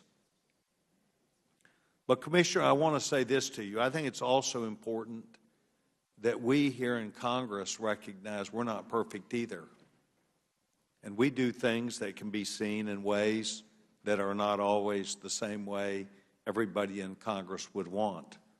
But I have watched in this town over the last few years about an attack against Dan Snyder, an attack at the former Redskin organization because of the name that was selected many, many, many years ago, and a team and a name that became influential across the country in a positive fashion. Positive fashion, not just with perhaps African-American athletes, but other athletes who chose to come and play here. But, Mr. Commissioner, I want you to know that this organization here in Congress makes mistakes also. And sometimes those mistakes are letting us get ahead of a professional conversation that we need to have with a conversation that is perhaps political. And I want to show an article that was in Politico that discussed this very directly, where it was assumed that this could be fundraising fodder, a reason to get rid of Dan Snyder in this town by members of this organization. As a matter of fact, not just members of this organization, but Chairman of the House Oversight Subcommittee. And Mr. Commissioner, I want you to know that I think we'd like to invite you back next year. I think you have a story to tell that is one of significance and one of taking many, many people, diverse backgrounds, people who are, sure, in the entertainment industry, but people who also stand up as heroes to many of our children. And I think that you've done a great job in taking these men who, by all accounts, may not have had the greatest of life. Perhaps they've turned themselves into something better. I could think about Don Perkins. I could think about lots of people with the Dallas Cowboys that I've watched, Calvin Hill, a number of people that have used their position in society as a result of their athletic ability. Their credentialing has helped them in life. Bill Glass, a personal friend of my family's, became a Christian minister and helped those who were in prison as a result of his direct observations from working in the NFL about diverse people. So I think that there's a great story to tell, and none of us are perfect. The gentleman's time has expired. But we do represent the gentleman's time has ideas, expired. and I hope that you'll accept our The gentleman's chance to come time back. has expired. I yield back my time and thank the gentlewoman. The gentlelady from California, Jackie Spear, is recognized for 5 minutes. Thank you, Madam Chair. I apologize for also having the National Defense Authorization Act up in Armed Services. Commissioner, you announced a conclusion of a 10-month internal investigation, and despite hundreds of interviews, you insisted that there was no written report. And yet documents obtained by the committee reveal that the NFL agreed to a written report when it took control of the investigation. I'd like us to put that up on the screen. In the very first paragraph, it says, and I quote, "As part of the investigation, Wilkinson Walsh will complete a written report of its findings." Is this the agreement you signed, yes or no?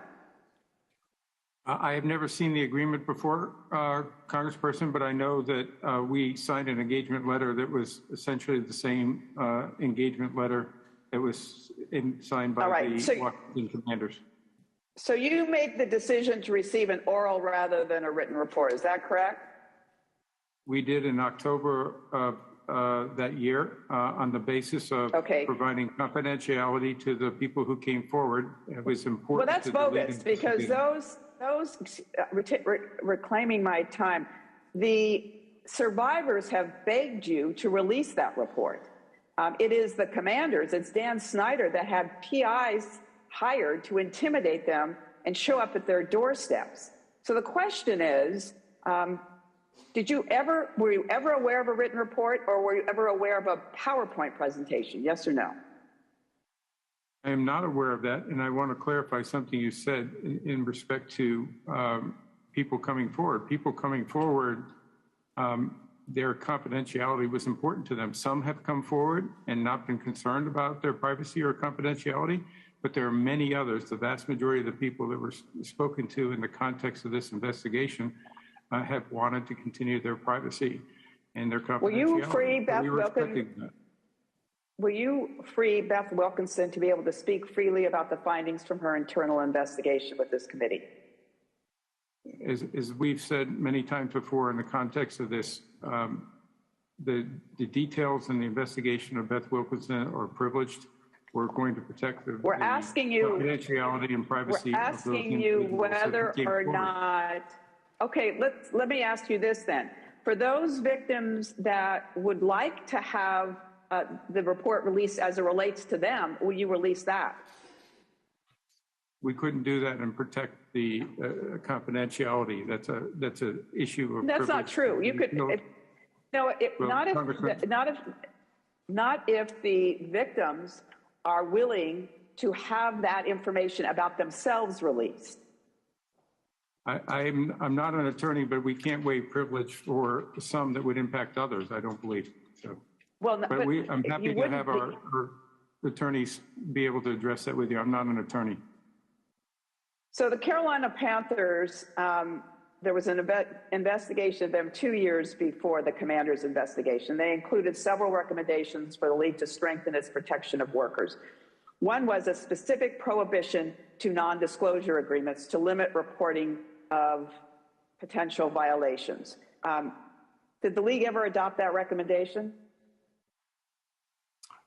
Mary Jo White made 4 recommendations. I think that's what you're referring to. We implemented 3 of the 4. The one we didn't, that we were concerned with, was that all workplace violations or allegations had to be reported to our office. We don't think we were situated to be able to handle all that, but obviously that's something that the individual clubs are going to have to be able to address their own workplace. Would you? If there's a violation of law or personal conduct policy, that will be reported. All right, reclaiming my time. Would you put in place a prohibition that non-disclosure agreements cannot be used by the various organizations under the NFL? Well, I think this is similar to what the chairwoman mentioned in your legislation. And we said that we are operating on the basis that non-disclosure agreements cannot prevent a witness from coming forward and sharing the information with us. We understand the legislation. I'm just asking what you would do professionally yourself. Right now, we do not allow our employees, to use a non-disclosure agreement to not to cooperate with a league investigation. So non-disclosure agreements by each of your various teams are not being used? Is that what you're saying? No, I'm not saying that. If the They're gentlelady's time has expired, the gentleman may answer her question. I'm not saying that. State by state, our teams operate in different states. They have different laws.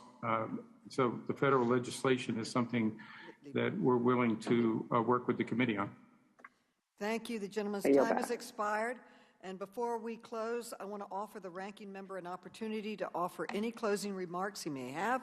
Ranking Member Comer, you are now recognized. Thank you, Madam Chair. And let me thank Commissioner Goodell for testifying here today. Really appreciate that and the conversation. And let me summarize what we heard today from 2.5 hours of testimony is that there was a toxic work culture at the Washington Redskins football team. The NFL came in, had independent auditors come in. They identified the problem.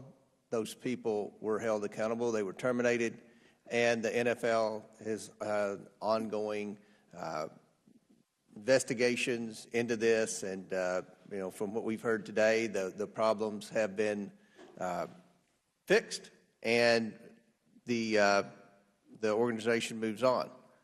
We don't believe this was a role of Congress. We don't think this was a good use of congressional time. We don't think this was a good use of taxpayer dollars. Madam Chair, before I close, I want to let Mr. Goodell know that I will be sending 2 additional questions for the record, and obviously you can't answer because the committee's over, but just wanted to publicly say what those questions will be. Number one, it's been reported that you retained former U.S. Attorney General Loretta Lynch to investigate a former minority shareholder for his involvement in manufacturing false allegations about Mr. Snyder. Is that true? That's the first question. The last question. It has also been reported that after reviewing the Attorney General Lynch's investigation, you permanently banned that minority shareholder from ever owning an NFL team or otherwise participating in business relationships with the NFL. Is that true? And I think the answers to those 2 questions might solve some of the uncertainty that still remains about the Washington football team. With that, Madam Chair, thank you, and I yield back. The gentleman yields back. In closing, I want to thank you, Commissioner Goodell, for appearing before us today.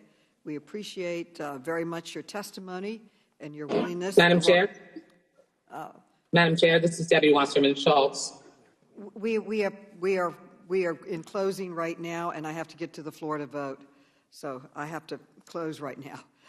We appreciate your testimony, and as we learned today, the committee's investigation has uncovered new evidence of troubling conduct at the Washington Commanders' workplace. And as we heard today, the commissioner agreed that this conduct was incredibly serious. In fact, he testified that he has, quote, not seen any workplace in the NFL that is anywhere near what we saw, end quote. I am happy that Commissioner Goodell recognizes that the NFL has one of the most influential platforms in America and that Mr. Snyder's actions were unacceptable. Unfortunately, Mr. Goodell has not agreed to release the findings from the NFL's internal investigation. Without transparency, we cannot have true accountability. That is why I announced my intent to issue a subpoena to Daniel Snyder to appear for a deposition next week. We will not be deterred by billionaire owners or political posturing. The victims demand answers, and we all demand justice. I want to briefly address some questions raised today about the committee's jurisdiction.